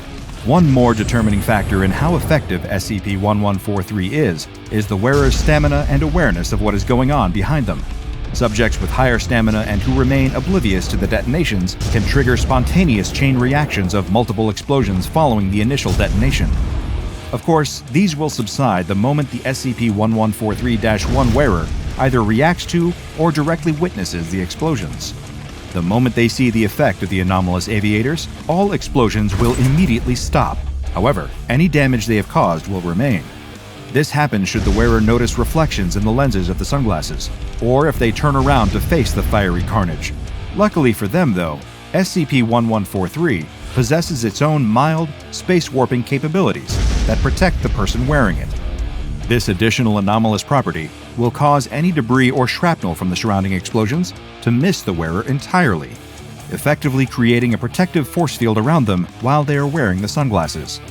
This same spatial warp can also temporarily deflect other oncoming projectiles, including bullets, keeping the user safe from all harm until they either remove the sunglasses or realize what is going on. So maybe take care the next time you decide to try a cool walk with your aviators on. you never know. There could be another pair of SCP-1143 out there. That's why we tend to prefer Oakleys, because no one has ever looked cool in those. Long, gnarled claws curl around the leg of the wounded villager, dragging them through the snow like a rag doll. Darkness is falling. The air is freezing. And yet, the poor doomed soul being pulled towards a horrific fate by the ancient hunched figure is smiling blissfully. In the forest, every sound, no matter how small, puts you on edge.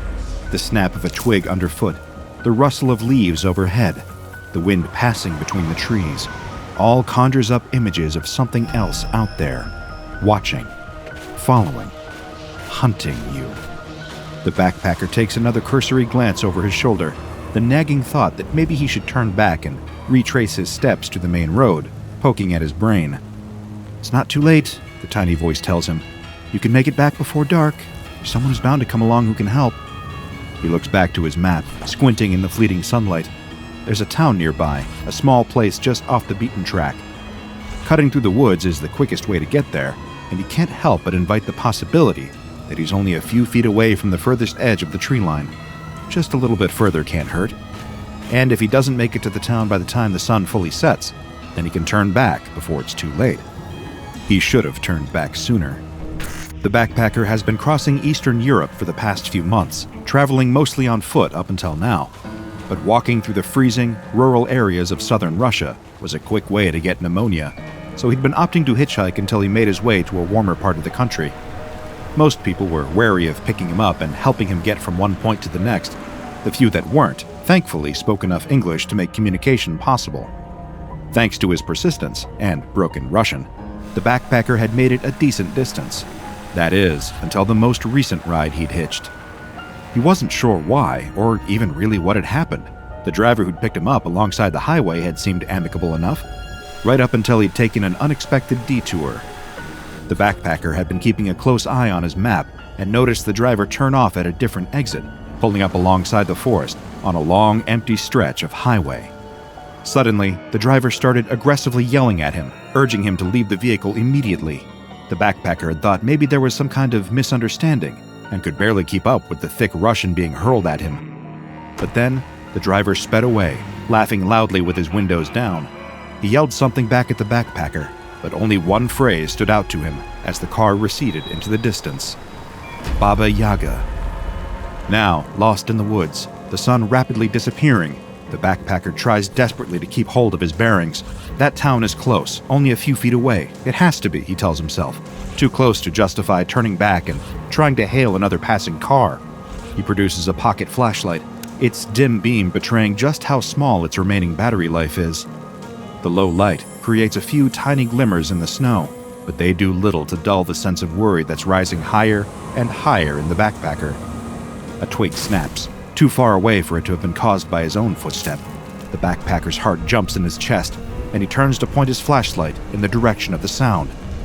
His trembling, freezing fingers cause the light to shudder as it falls over a figure, standing in a clearing not far from him.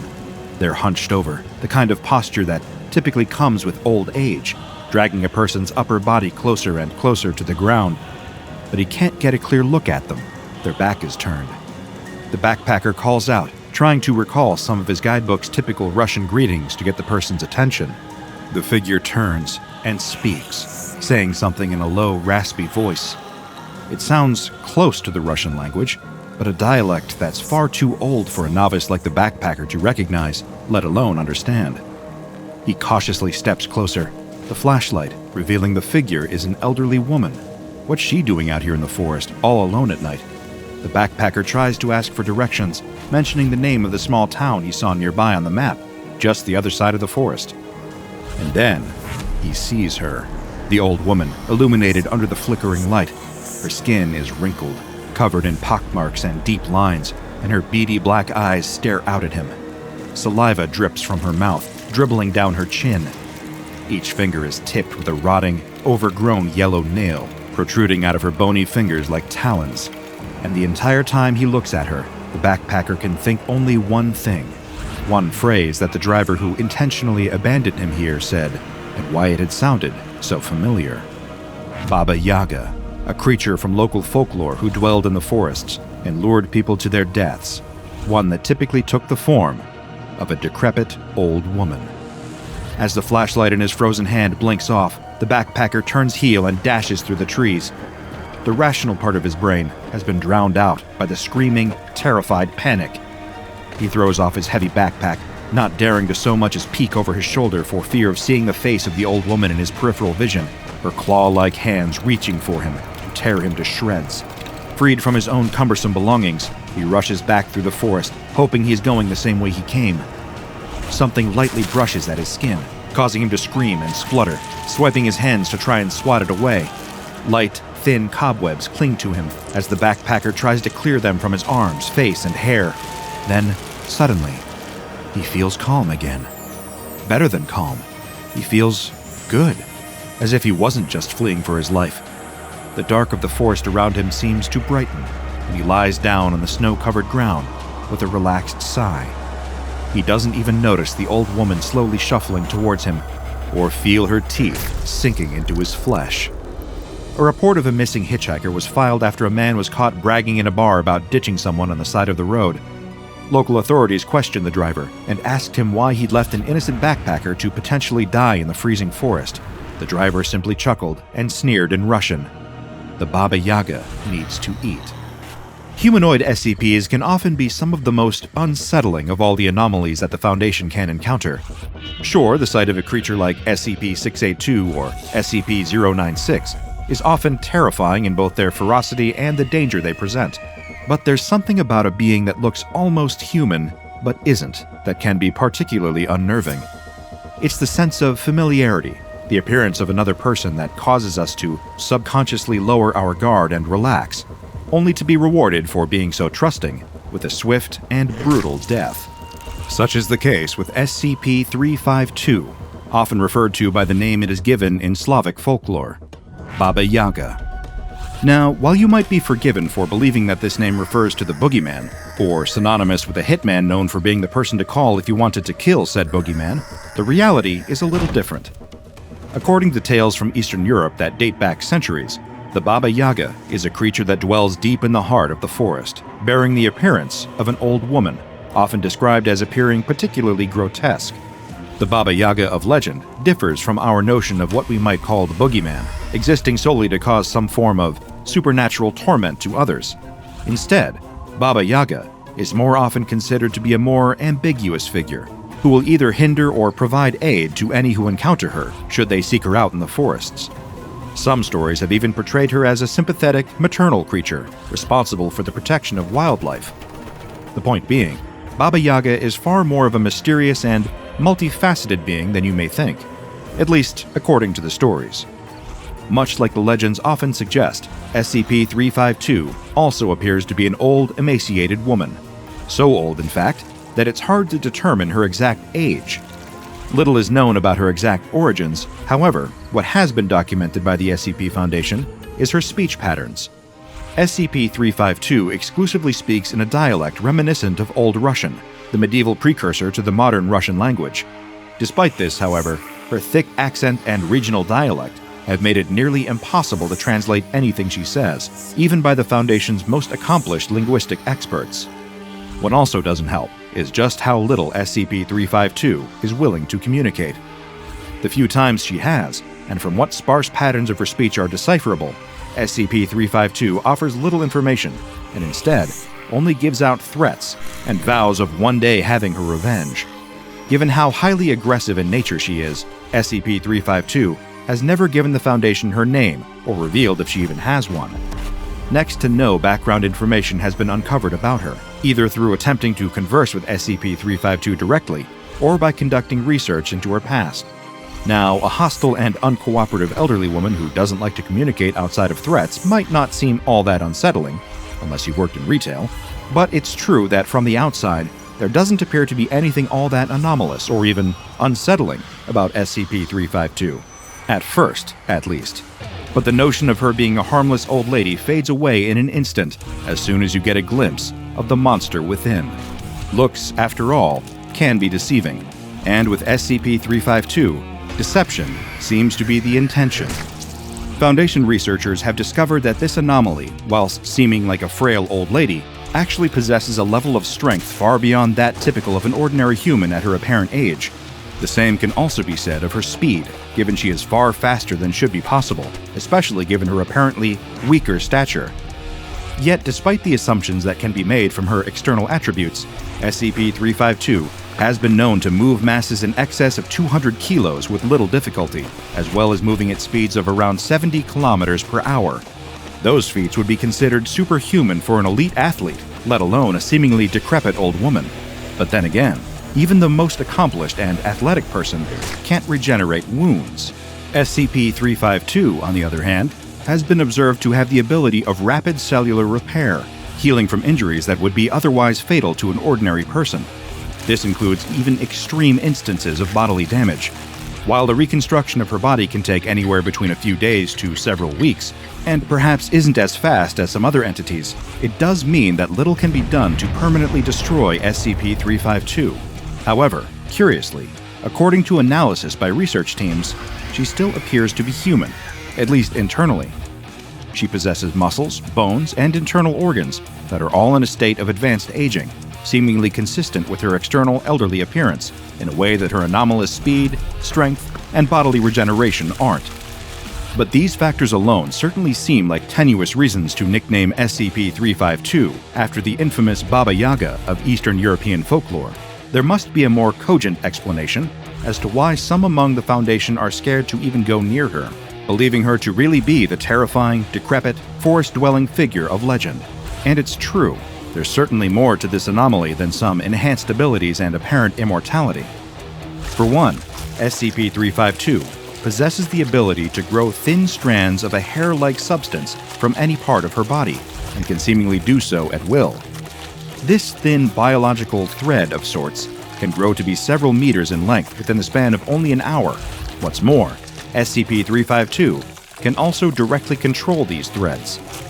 While she has been in containment at the Foundation, staff are not permitted to interact with SCP-352 directly.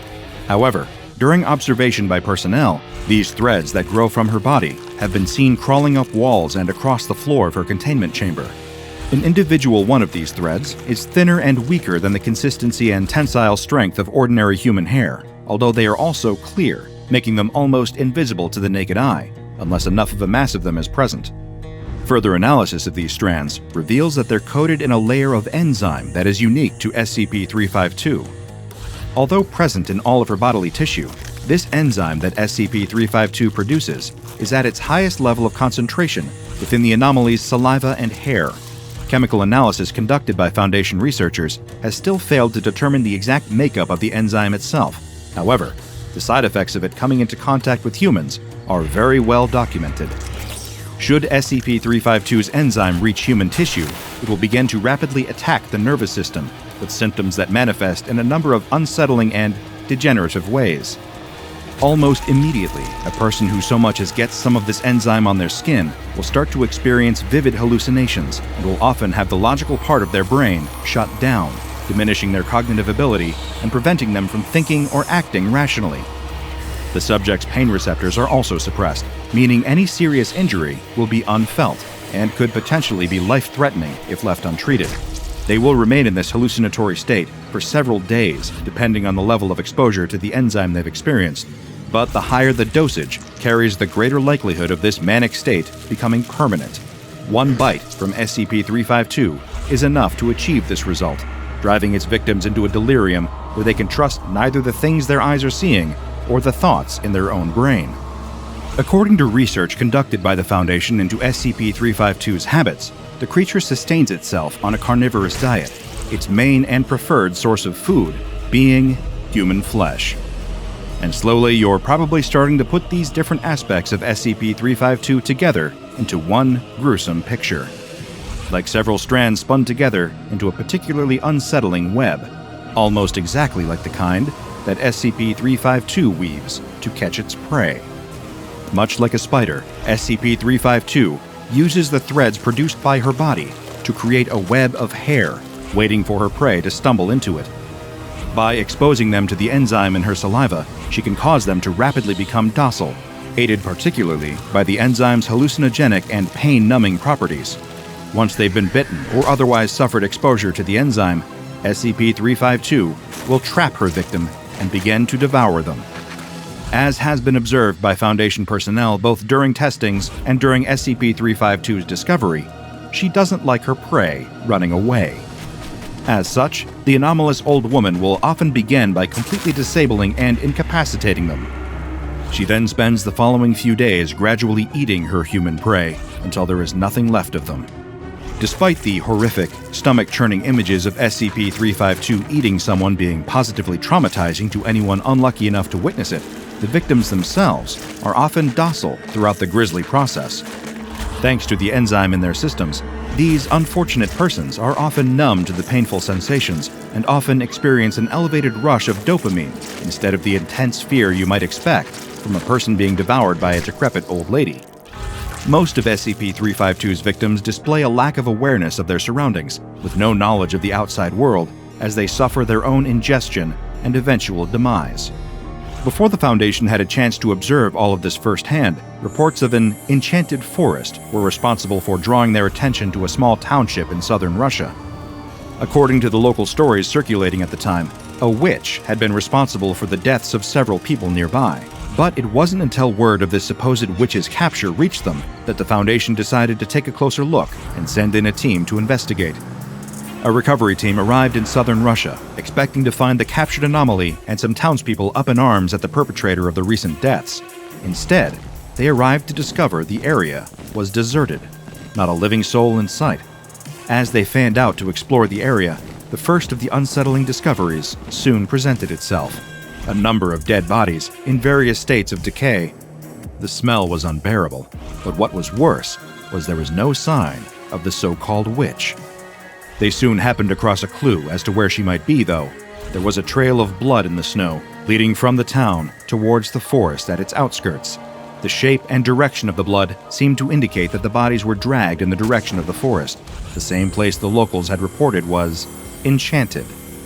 Venturing away from the small, frost-bitten town, the Foundation recovery team were surrounded on all sides by dense trees, dustings of ice over their crystallized leaves and branches. They searched the area, each footstep embedded in the snow with a crunch. Following the blood trail, one of the group, further away from the others, swore he felt something brush against his skin. He waved it away. It was just a cobweb. Or rather, it was just like a cobweb. Before long, the main group had lost contact with him and huddled together while sending out one of their number to retrieve their missing fellow agent. The Foundation operative traversed the forest until the sounds of snarling and crunching caught his attention. It was not the soft sound of snow underfoot. This was the brittle gnawing and snapping of bone against teeth. He peered out from behind a tree, and through a net of almost invisible threads hanging between them was an elderly figure crouched over the missing agent, devouring him alive. The operative muttered under his breath, the words exiting in a plume of warm fog in front of his face. Baba Yaga. A number of additional recovery teams were soon sent in by the Foundation to retrieve the anomaly. Thanks to multiple cases of exposure to the enzyme, heavy casualties were incurred before SCP-352 was eventually captured and brought back to the Foundation. Recovery teams also discovered a large quantity of the hair-like threads, enough to form a web that covered most of the forest. It quickly became apparent that this was responsible for the incidents of Foundation agents falling prey to SCP-352, with most writing off any contact with the threads as either the feeling of their own hair or spiderwebs against their skin. As of now, the anomaly designated as SCP-352 is kept in a sealed containment area at all times. Direct interaction with her is strictly prohibited unless carried out via remote means, such as through security cameras. If human personnel are required to interact with SCP-352 under any extenuating circumstances, then full hazmat protocol is to be observed at all times. Anyone exhibiting erratic behavior or showing any indications of hallucinations must be placed in immediate quarantine and tested for enzyme contamination. If any personnel are bitten by SCP-352, they are to be abandoned. SCP-352 is fed once a week, a more efficient food source, employing the use of SCP-604 or SCP-1680, is still being reviewed and pending approval from the site director. In the meantime, the Baba Yaga still needs to eat, and there's only one thing that she's shown a preference for. The early morning sun rises, casting its radiance over the field. The shepherd stands guard, watching his sheep graze. It's a beautiful morning. The sheep are quiet, and his loyal dog is at his side. But the shepherd is perturbed. He is certain that there are sheep missing. He wanders through the field, counting the sheep off one by one, but no matter how many times he counts, he simply cannot make the numbers gel. There are definitely 5 sheep missing. How is this even possible? His family has been in the sheep herding business for generations. They survive on the money that they make from shearing, selling, and spinning the wool from these sheep. They can't afford to simply lose sheep. That's money directly from the family wallet, food directly off the family table. But even worse, it's a matter of pride. He likes to think of himself as a good shepherd who cares about his flock. Losing a single sheep is a failure of his responsibility to his charges, and he can't stand it. He knows that if he returns to the farm without those 5 missing sheep, he's going to be in big trouble. He's already thinking about the lecture he's going to get from his father, and that's if he's lucky. 1 missing sheep might be forgiven, but 5? He'll be lucky if his family doesn't throw him out of the house for his failure. It's imperative that he find them and bring them back. He pats the head of his trusty sheepdog. Every shepherd, of course, has a sheepdog to help them keep their flock safe. His dog has been with him for many years, and she has never failed in the past. She keeps watch over the flock as if they were her own puppies, so the shepherd thinks it very strange that his dog didn't bark to sound the alarm when the missing sheep started to wander off. Could something more sinister be at play here? Maybe someone stole his sheep. If a thief came during the night to sneak away with the lost sheep, that might explain why they were able to get away without his dog knowing. They might have been clever enough to cause some kind of distraction to keep her busy. The shepherd notices that the fence at the edge of the field is broken. This must be how the missing sheep got away. He examines the splintered wood. It's not a natural break because the wood is sturdy and far from rotten. Someone, or something, must have broken the fence sometime last night. He clutches at his shepherd's crook, his brow set in determination. This isn't good. It's looking more and more likely that thieves are behind this disappearance. He needs to track them down, but he will have to be careful. Sheep thieves are usually desperate men, and they might resort to violence to protect their ill-gotten gains. A glint of sunlight flashes against something shiny caught on the fence, catching the shepherd's eye. He scoops it up and examines it closely. It looks like a scrap of fabric. Could it be that the thief snagged his clothes against the fence as he made his escape? The fabric is thin and brittle, and doesn't look like any sort of material that the shepherd has ever seen before. It more resembles a scrap of snakeskin than a scrap of shirt, but it's his only lead, so it'll have to do. He holds the scrap to his dog's nose and allows her to sniff it. She snuffles at it and then immediately raises her ears, alert. He commands her to follow the scent, and she obeys. She puts her nose to the ground and starts to track. He follows her. The dog leads him out of the field and across the way. He is surprised to see that she is leading him toward a nearby forest. He gulps in sudden fear. He's never been into these woods and, in fact, his family has often warned him to stay away. Everyone in his village loves to repeat rumors that this forest is haunted, filled with every sorts of scary monsters and demons. Why would the sheep thief brave these cursed woods? On the other hand, that would make sense though, wouldn't it? A thief would need a lair that was hidden and difficult to approach, so that they wouldn't have to worry about getting caught. These woods would be a perfect hiding place. Still, he can't help but wonder. His dog lifts her head and whines at him, indicating that he should follow. He steels his resolve and continues on. His fingers clutch tightly to his staff, his knuckles going white with fear and tension. He's almost convinced that he might see a monster here in these woods, and he's ready to defend himself from the worst. Eventually, his dog leads him into an unexpected clearing. The shepherd blinks in amazement. Standing at the center of the glen is what appears to be the remains of an ancient temple. He hasn't given much thought to the history of this place, to all the people who lived here in ancient times, and to what monuments they left behind. The crumbling ruins are overgrown with vines, and the columns look like they might disintegrate at a touch. He wonders what ancient civilization might have built this lost citadel, and what strange rites they might have performed here. But he doesn't have time to wonder about that, because his dog is barreling ahead, right through the ancient temple archway and into the interior of the building. He wants to turn and run. Everything that he's ever heard about these cursed woods makes him think that this is a very bad idea, but he knows he can't return home without those sheep. Just as he's about to enter the temple himself, he suddenly hears loud barking, followed by whining and whimpering. He rushes inside, and a terrifying sight meets his eyes. Indeed, it seems like his family was right when they said that these woods are full of monsters, because his dog has cornered one right here. The creature looks like an overgrown lizard with scaly skin and a long whip-like tail. Immediately, the shepherd surmises that the scrap of fabric that he found earlier didn't come from a person's clothes after all. It's obviously a piece of shed skin, no doubt from this creature. That long tail definitely looks especially snake-like, so it's no surprise to think that this thing might also shed skin just like a snake would. In the gloom of the temple, he can see his missing sheep standing in the corner, perfectly still and perfectly quiet. He's surprised to see that they're still alive. What kind of predator kidnaps its prey and then keeps it alive instead of devouring it instantly? It's also very odd that the sheep are being so still, but it's probably just that they're petrified with fear. The good news, though, is that if his sheep are alive, that means he can rescue them. The creature spreads a large frill around its neck as it hisses, apparently hoping to intimidate the shepherd's dog. The dog is not frightened, though, and only barks louder. She's bravely guarded the shepherd's flock for years, and she's never been one to back down from a fight, even when she's threatened by a bear or wolf.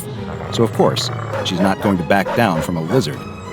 The shepherd feels nervous being so close to this creature simply because it's so strange, but the truth is that it doesn't look like it could do that much damage. That hissing feels like bluffing, because, realistically, what's it going to do? Bite? The shepherd is no expert, but he's never heard of a venomous lizard. He steps forward to get a better look, and the creature tenses. It's obviously nervous. It's not even that big. His dog is way bigger than this creature and shouldn't have any trouble taking it in a fight. He's seen his dog fight off rats bigger than this lizard. The creature spreads its frill again and hisses even more sharply, but that only makes the shepherd even more confident in his assessment. It's trying to look bigger than it really is, he realizes. It's trying to intimidate him. Well, that's not going to work. But then, to his astonishment, his dog stops. The dog and the creature stare at one another so intently that the shepherd thinks they are actually gazing into each other's eyes. After holding its gaze for a beat, the dog suddenly collapses. The shepherd yelps in fear and confusion. His first instinct is to run to his dog to see if she's hurt, but suddenly, the creature turns its gaze on him. He stands frozen. The creature's eyes almost seem to cast a spell on him, and he feels mesmerized, unable to move or even to think. All his thoughts drain away, and the whole world starts to fade. Nothing is real except those two malevolent red eyes. The shepherd is absolutely paralyzed. It's not just terror. He finds that he can't move a muscle. He can only watch as the strange reptile approaches his frozen dog and suddenly bites her on her exposed flank. It lashes out like a snake would when it injects venom into a victim. The shepherd was sure that there weren't any venomous lizards in this area, but now he's not so sure when he's watching this scenario play out. He expects his dog might start to convulse or spasm if she's been poisoned, but she remains completely still. Suddenly, he sees something so shocking that he's certain he must be losing his mind. Could it be? The area around the bite is starting to change color, becoming a dull gray. But as he watches, he realizes to his horror that he's not just watching a color change. This is something more. His dog is slowly petrifying, hardening, her fur stiffening into stone. She is literally turning into a statue right before his eyes. He can't move, but his eyes flick to the corner of the room where his sheep are still standing. Now he understands. It was hard to tell before, because of the darkness and also because the very idea was so preposterous that it didn't even occur to him. But the reason that the sheep were so still and quiet was because they weren't sheep anymore. They were mere statues. Somehow, this creature was able to turn things to stone with the force of its venom. He wants to scream, he wants to yell, he wants to break free and run away, but he's powerless to move. Fear wells up inside him as he sees the creature turn its attention from his rapidly petrifying dog and start to move toward him. It hisses again and strikes out, sinking sharp, needle-like teeth into his leg. The shepherd is so frozen that he can't scream, not even at the unbelievable pain as those teeth sink deep into his flesh. But the pain doesn't stop when the creature retracts its teeth. He can feel the pain spreading outward from the site of the bite, spreading down his shins and up his legs, through his whole body. His body is hardening fast, making it hard to breathe and impossible to move. But even as he turns into a statue, he can still see everything around him, still sense the presence of the creature, still think. His thoughts aren't affected at all, other than being nearly out of his mind with terror. What could be next? The shepherd is frightened, but all he can do is wait. He's not sure how long he waits, because time has no meaning here. In the gloom of this ancient temple, he's not sure if it's day or night. He idly wonders if this temple was built for this monster, by people who worshipped it for its great and terrible power, or by people who feared it and hoped that maybe this temple would keep it contained? Or is it mere coincidence that it's taken up residence here, just as bats might roost in an abandoned building? He has no way of ever knowing. The only indication of the passage of time is the coming and going of the creature, which, even if he can't turn his head to see its movement, he can hear it shuffling and hissing. Occasionally, he hears a sound that frightens him even more, a sound that can only be described as statuary shattering, and he wonders if that will ultimately be his fate. His question is answered one day when it seems that hunger has driven the creature to dig into its larder of petrified prisoners. The creature approaches him, and he can feel it gnawing at his feet with its big, ugly beak. It's pecking at him, harder and harder, until suddenly the shell breaks and it's chewing on the flesh of his leg. Once again, the pain is unbearable. The shepherd can do nothing but wait. At least he thinks it will all be over soon. Better a quick end at the jaws of a monster than a slow death trapped frozen in stone, he thinks. It's the very best that he can hope for. That shepherd had just run afoul of a creature that appears to come straight out of medieval mythology, matching the description of the deadly monster known as a cockatrice or basilisk, but the SCP Foundation knows it as SCP-1013, a nasty little piece of work with, quite literally, a paralyzing stare. SCP-1013 is a small reptile resembling a lizard, but with several key differences that set it apart from any other animal in this order. It was recovered in Egypt. An interesting coincidence, since medieval bestiaries often regard that region as the ancestral home of the basilisk. However, Foundation agents believe that since no other specimens were found in the area, that SCP-1013 is not a naturally occurring animal and might have actually been bioengineered. While SCP-1013 itself is only 60 centimeters long, its abnormally long tail measures nearly 121 centimeters long. It can use its tail to distract prey. It has a wide frill around its neck that it can extend at will, similar to that of the Australian frilled lizard. Its head does not look like any other known lizard, though, with a serrated beak and a distinctive head wattle that many researchers feel gives it the appearance of a rooster. Its beak is filled with long, needle-like teeth. But stranger than its appearance is its hunting methods. When it spies potential prey, SCP-1013 will extend its neck frill with a sudden, snapping sound. The frill appears designed to attract attention and encourage victims to look into the eyes of SCP-1013, because its eyes are, of course, where it holds its real power. The mythical cockatrice was said to be able to turn a person to stone with the power of its gaze, similar to the petrifying powers attributed to the Gorgon Medusa of Greek mythology, and SCP-1013 is very similar to its legendary namesake in this regard. Anyone or anything making direct eye contact with SCP-1013 will experience stabbing pain in most major muscle groups, followed by full paralysis setting in within 3 seconds and lasting up until 8 minutes. It is currently unknown how SCP-1013 achieves this paralyzing effect. Once its prey is paralyzed, SCP-1013 will bite its victim with its needle-like teeth, thus initiating a process of calcification. The victim will gradually stiffen and harden, almost as if they are turning into a statue. The process will begin at the site of the bite and gradually work its way through the body so that a full-grown adult will become completely calcified within 15 minutes. As of yet, there is no known way to stop or reverse the process.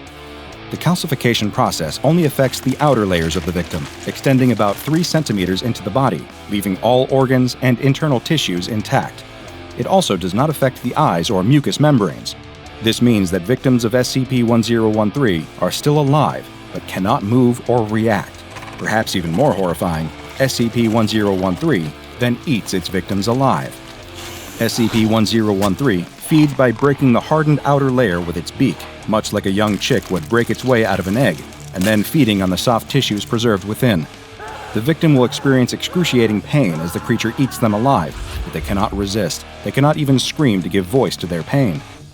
SCP-1013 has a voracious appetite and will consume nearly twice its body weight at each feeding. Victims usually die of blood loss before SCP-1013 can complete its meal. SCP-1013 does engage in caching behavior and has been known to store petrified victims for later consumption. It prefers mammals as prey and will attack livestock and game just as readily as it will attack humans. In times when mammal food sources are not available, desperation may drive SCP-1013 to turn its paralyzing powers on fish, birds, or even insects, but it will only do this if it is near to starving. SCP-1013 is hermaphroditic, and unlike other reptiles, does not reproduce sexually, but instead undergoes a process similar to budding or basic cellular division. Before reproducing, SCP-1013 will increase its feeding, gorging on food and growing rapidly in size. Eventually, it will develop cyst-like structures in its abnormally long tail, each of which contains a juvenile SCP-1013. Juvenile SCP-1013 hatch after only 48 hours. Parent SCP-1013 will typically release hatchlings within calcified prey, providing a ready food source for the juveniles until they can hunt on their own. Juvenile SCP-1013 will seek out cool, dark places like caves or abandoned buildings and begin rapid molting, doubling in size every 6 hours until reaching full adult size. Once they have reached adulthood, SCP-1013 will set out on their own and quickly establish their own hunting territories. SCP-1013 is extremely aggressive and will attack and attempt to calcify anyone that enters its enclosure, making it extremely difficult to contain. For this reason, combined with its deadly powers of calcification, SCP-1013 has been designated Object-Level Keter. Any staff entering the containment area are to wear the AR-68 Armored Variant Hazmat suit. Staff exiting the area with damaged suits are to be remanded to quarantine for 1 hour. Staff becoming paralyzed during cleaning, feeding, or testing cycles are to be immediately removed and remanded to medical custody until 5 hours after recovery. SCP-1013 is to be fed daily with one small mammal. However, any calcified animal remains are to be removed from the 1013 containment chamber and incinerated for safety reasons. 1013 is a frightening reminder that, while many entities have piercing gazes, comparatively few can end your life. Few, however, does not mean zero. It is November of 1966 in Point Pleasant, West Virginia. It's a crisp, clear night, the kind of natural beauty only autumn in Appalachia can bring. The lush green mountainsides have gone fiery as the season changed from summer to fall, vivid oranges, reds, and yellows flooding the landscape and turning the hills into a sunset. Now, in the dim light of the moon, the colors are muted but still glorious, dancing in a silvery blue glow. The spooky fun of Halloween has come and gone, leaving the warm, cozy feelings of the harvest, of fresh-pressed apple cider, corn mazes filled with happy families, cuddling up around a fire with a flannel blanket and a mug of something hot and sweet. Some people think Christmas is the most romantic time of the year, or Valentine's Day, or spring, when the wildflowers bloom and the breeze carries their perfume through the town. But to at least one happy couple, this is the most romantic thing they could possibly imagine. They're a young man and a young woman driving down the winding country road. They're so in love, and they feel like the only two people in the entire world. At this moment, life is good. They're driving just to drive, to crank up the radio and enjoy being alone together. But after a long stretch of road with nothing much in sight, they decide to drive a little bit further away from town, over toward an area nicknamed the TNT area, for its former life as a World War II munitions plant site. Now, of course, it's just mostly wildlife out there, but it'll look beautiful at night, and it should be completely private. As the car winds around a curve in the road, the woman thinks she sees something out of the corner of her eye, and her heart skips a beat, taking her back to long-forgotten childhood fears. As a little kid, she always used to get nervous driving at night, imagining a monster running alongside the car as it went, trying to catch her. She used to picture long, pale limbs and big eyes, something loping along on all fours, dipping in and out of sight between the moonlight and the shadows. She would have nightmares about what the creature might do if it ever caught up to the car, if it ever reached through the window and pulled her out into the darkness. But of course, that was just a flight of fancy, the sort of thing a bored child's mind cooks up on a long drive. Imagining monsters where there are just dead tree branches or nocturnal animals. But now, seeing motion in the forest out the window, she feels that same breathless terror she felt as a little girl. She doesn't even realize she's squeezing her boyfriend's hand too tight until he pulls it away with a wince. "Easy, before you crush me." He laughs, but there's worry in his eyes. "You okay?" She nods, shaking off the feeling. "Sure, I'm fine." She privately chides herself for being so silly, for letting her own imagination get the better of her.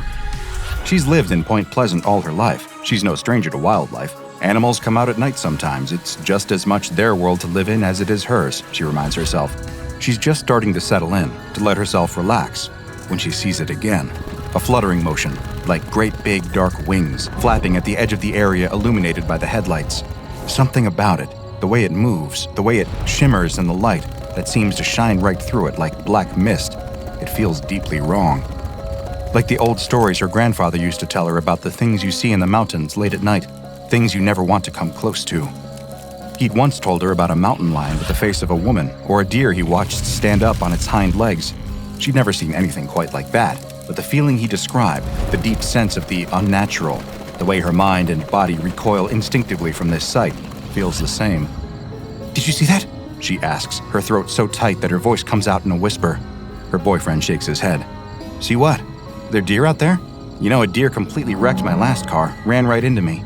He was fine, got up and walked off like nothing happened. Me, on the other hand, no, it wasn't a deer." She shakes her head. "Never mind, it's silly." But the little break in her voice makes him pause. He turns the wheel, pulling the car over by the side of the road, and parks there. "Hey, look at me. What's got you so shaken up?" He puts a hand on her shoulder, giving it a comforting squeeze. I thought I saw something," she sighs, feeling absurd as she says it out loud. "Well, you probably did. All kinds of animals out here. But it's fine, they're more scared of us than we are of them," he reassures her.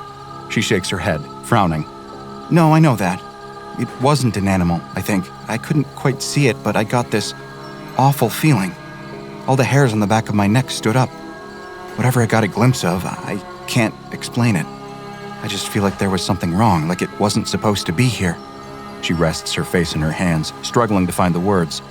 He rubs her back, unsure what else to do, what else to say. They sit like that for a long while, before she finally sits back up. "Want to go home?" he asks. She nods weakly. "I'm sorry, I know you wanted to go driving more, it's a new car." He cuts her off. "I want to do what you want to do. Come on, let's go by the diner and get a couple burgers, see if they've got any cherry pie left. Sound good?" She nods. "Sounds great." The young man is just about to put the car back in drive when there is a sudden fluttering motion, something moving through the headlight's beam. This time, they both see it, and they can only watch wide-eyed as it settles to a stop directly in front of their car. There, the size of a grown man with a 10-foot wingspan, is something unlike anything they have ever seen before. It's massive, dark gray, its face shielded from view by the limited light, with one notable exception. Boring into them are a pair of glowing red eyes, wide and piercing. Then, with a flap of its wings, as quickly as it appeared, the strange thing is gone again. The couple sit in complete silence for a long time before they turn to look at each other. They don't speak, but their expressions both say the same thing. "You saw that too, right?"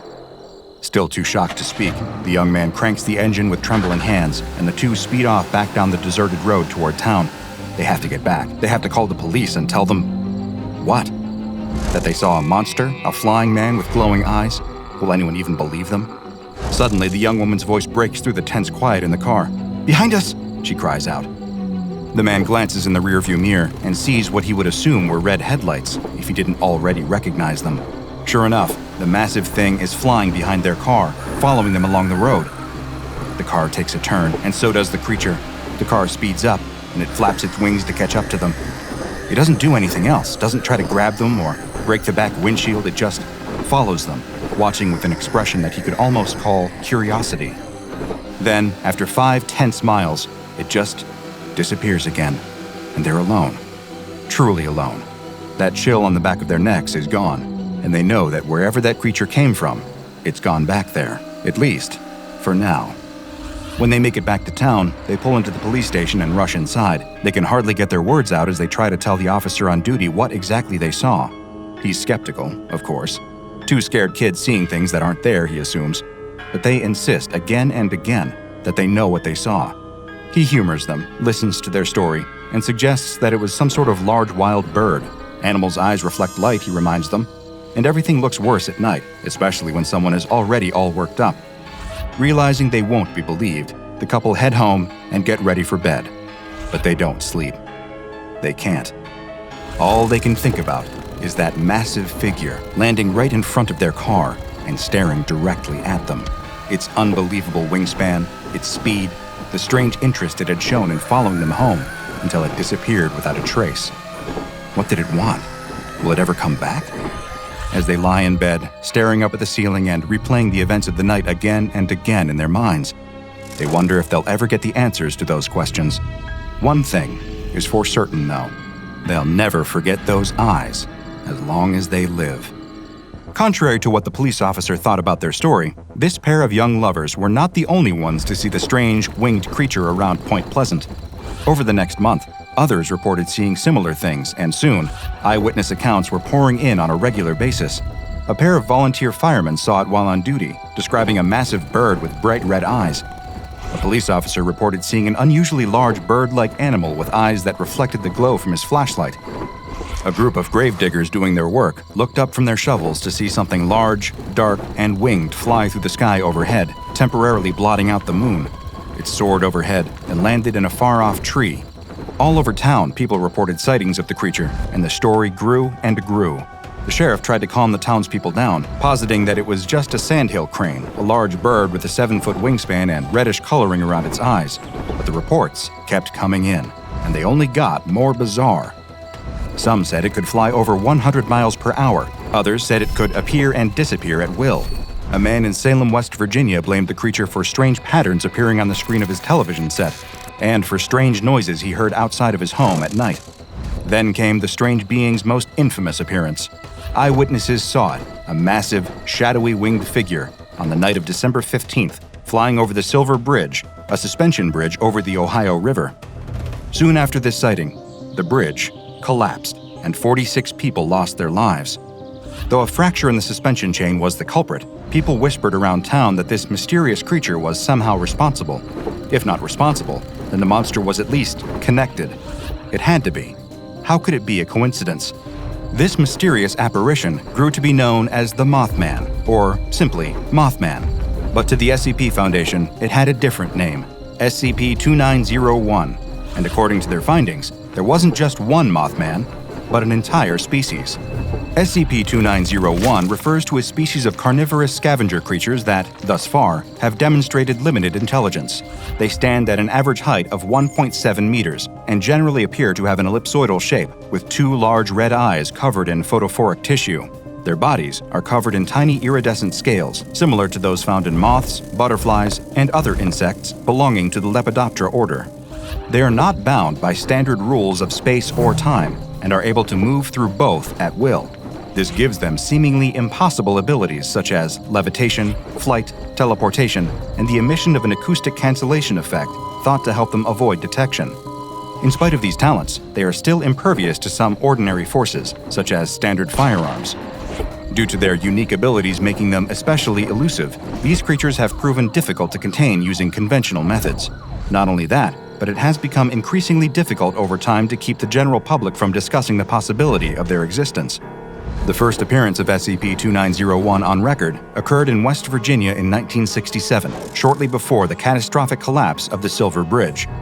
Since then, SCP-2901 instances have gone out of their way to avoid humans, keeping to themselves as much as possible and vanishing from sight when approached. However, they have continued to manifest near the sites of various disasters, appearing to a handful of eyewitnesses in the location approximately a week to a month before something terrible occurs there. Somehow, through a predictive ability compared by some researchers to a sense of smell, they are able to detect when an event resulting in multiple fatalities will occur. Once they have first appeared in an area, the creatures will remain there and guard it until the disaster comes to pass. They are extremely territorial, fighting with each other for dominance over the area, and even changing their shapes to frighten humans that wander into their territory. Once the disaster has occurred, the instances of SCP-2901 in the area will scavenge the dead until there is no more food left for them. Then, they will disappear once and for all, leaving no trace behind. Because SCP-2901 cannot be physically contained, the SCP Foundation has instead put guidelines in place for managing the creature's appearances, as well as what to do if an agent encounters one of these ethereal beings in the field. Cases involving SCP-2901 are assigned to Mobile Task Force 5-5, also known as the Twilighters, not to be confused with fans of a certain young adult vampire romance series. Any civilian encounters with SCP-2901 should be addressed with standard amnestic procedures, and any media leaks regarding the creatures such as social media posts, YouTube videos, or local news reports will be deleted or otherwise countered by the Information Detraction, Censorship, and Rescission Division. Field agents have been instructed to avoid SCP-2901 if possible, and carry mobile devices capable of SMS messaging in the event of one of the creatures using acoustic cancellation. If an operative comes face-to-face with an instance of SCP-2901 and there is no way to avoid a direct confrontation, there are specific steps that they must follow in order to minimize casualties. First, do not attempt to run away from the creature, lest it be provoked to chase after you. Second, hold your ground and maintain eye contact. Do not show weakness. Third, make a threat display, similar to the display the creatures use to frighten civilians away. Use your clothing to make yourself look bigger, stand on your tiptoes, and spread your arms wide. Continue this step until SCP-2901 either loses interest or is intimidated into standing down. If the creature approaches, do whatever you can to keep from touching it. Throw objects or brandish a makeshift weapon if you must. Though they do not tend to deliberately harm living humans, the fluctuating nature of the creature's position in space and time causes direct physical contact between them and a human to result in a dermal fusion. Essentially, they become stuck together. But the creature does not realize this. When they then attempt to flee and leave the human behind, the results are painful, to say the least. Imagine the feeling of ripping off a large Band-Aid. Now multiply that by 1,000, and multiply again. One more time? That's what it feels like. Though these guidelines were put together with Foundation field operatives in mind, they may come in handy for any civilian who accidentally crosses paths with SCP-2901. Should you find yourself in that unfortunate position, I hope that this information will help you avoid unnecessary trauma and pain. One more thing. I initially believed the preceding information to be all the available research into the nature of SCP-2901. However, after obtaining some additional security clearance through methods I won't detail here out of concern for the safety of all involved, I was able to locate this classified entry into its official file. It is a missive from the Information Detraction, Censorship, and Rescission Division, and details a practice of containment known as Operation Surgeon's Photograph, intended to act as a public disinformation campaign regarding the nature of SCP-2901. The purpose of this operation is not to conceal information about SCP-2901 from the public, but rather to control the information they have access to. A summary of the operation's methodology and ongoing success was included, and reads as follows. SCP-2901's current evolution is the sum of Foundation efforts in manipulating its existence through public perception. SCP-2901 are a group of extra-dimensional entities that lack a stable cohesive form and purpose that only coalesces through continued observational reconciliation. For SCP-2901 to maintain a stable physical mass, approximately 75% of the nearby human populace within 500 kilometers need to be congruent on a singular concept of what SCP-2901 is and what it does. SCP-2901 were first discovered and categorized as highly unstable Keter-class entities, capable of producing localized CK-class scenarios at random. Further research into SCP-2901's unstable manifestations proved to be futile, as, unbeknownst to Foundation scientists at the time, SCP-2901 would involuntarily change during each subsequent observation. During a containment breach into the civilian-populated areas within the Appalachian region of the southern United States, SCP-2901 began gradually condensing into a singular manifestation the more it was exposed to humans. Civilians began conceding to the idea that SCP-2901 was a dark, winged-like humanoid with large red eyes, which corresponded to pre-existing local folklore. SCP-2901 also began to evolve predatory-like behaviors and anomalous acoustic effects that conceptualized due to the mass fear generated within the surrounding communities. Foundation researchers recognized the effects and began isolating SCP-2901 as much as possible. However, deprived of regular perceptual input, SCP-2901 began to devolve into its initial highly unstable manifestations once again. The decision was made to maintain SCP-2901 in a functioning, manageable state through continued exposure to human perceptual belief that SCP-2901 is a tangible creature of local folklore, another Bigfoot or Loch Ness Monster. The nearby Silver Bridge collapse of 1967 and the SCP-2901 Appalachian incursion, in reality, have no connection with one another. However, public opinion strongly disagreed, and henceforth SCP-2901 began to appear at other future disaster events. This was the precursor of the precognitive scavenging animal-like behavior that is observed today. Efforts are to continue gradually introducing notions developed by the Foundation as to further SCP-2901's evolution into a more docile and manageable concept. I'm not sure I appreciate the implication that Bigfoot and the Loch Ness Monster don't exist. I, for one, am still holding out hope. But this finding still does compel me. Belief is a powerful thing. It can shape the world around us in unexpected ways, and apparently can even shift the nature of an entire race of creatures that otherwise refuse to abide by our rules and our understanding. Who knows what these beings will look like, how they will behave a few years down the line. For now, they are shadowy, precognitive scavengers, waiting in the wings for humanity to encounter disaster, then picking up the leftovers for themselves.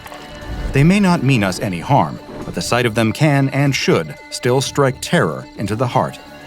If you're ever out on your own and you spot a wide pair of glowing red eyes in the darkness, hear the rustle of leaves, of something floating through the trees like a cloud of black mist, you should probably leave that place immediately.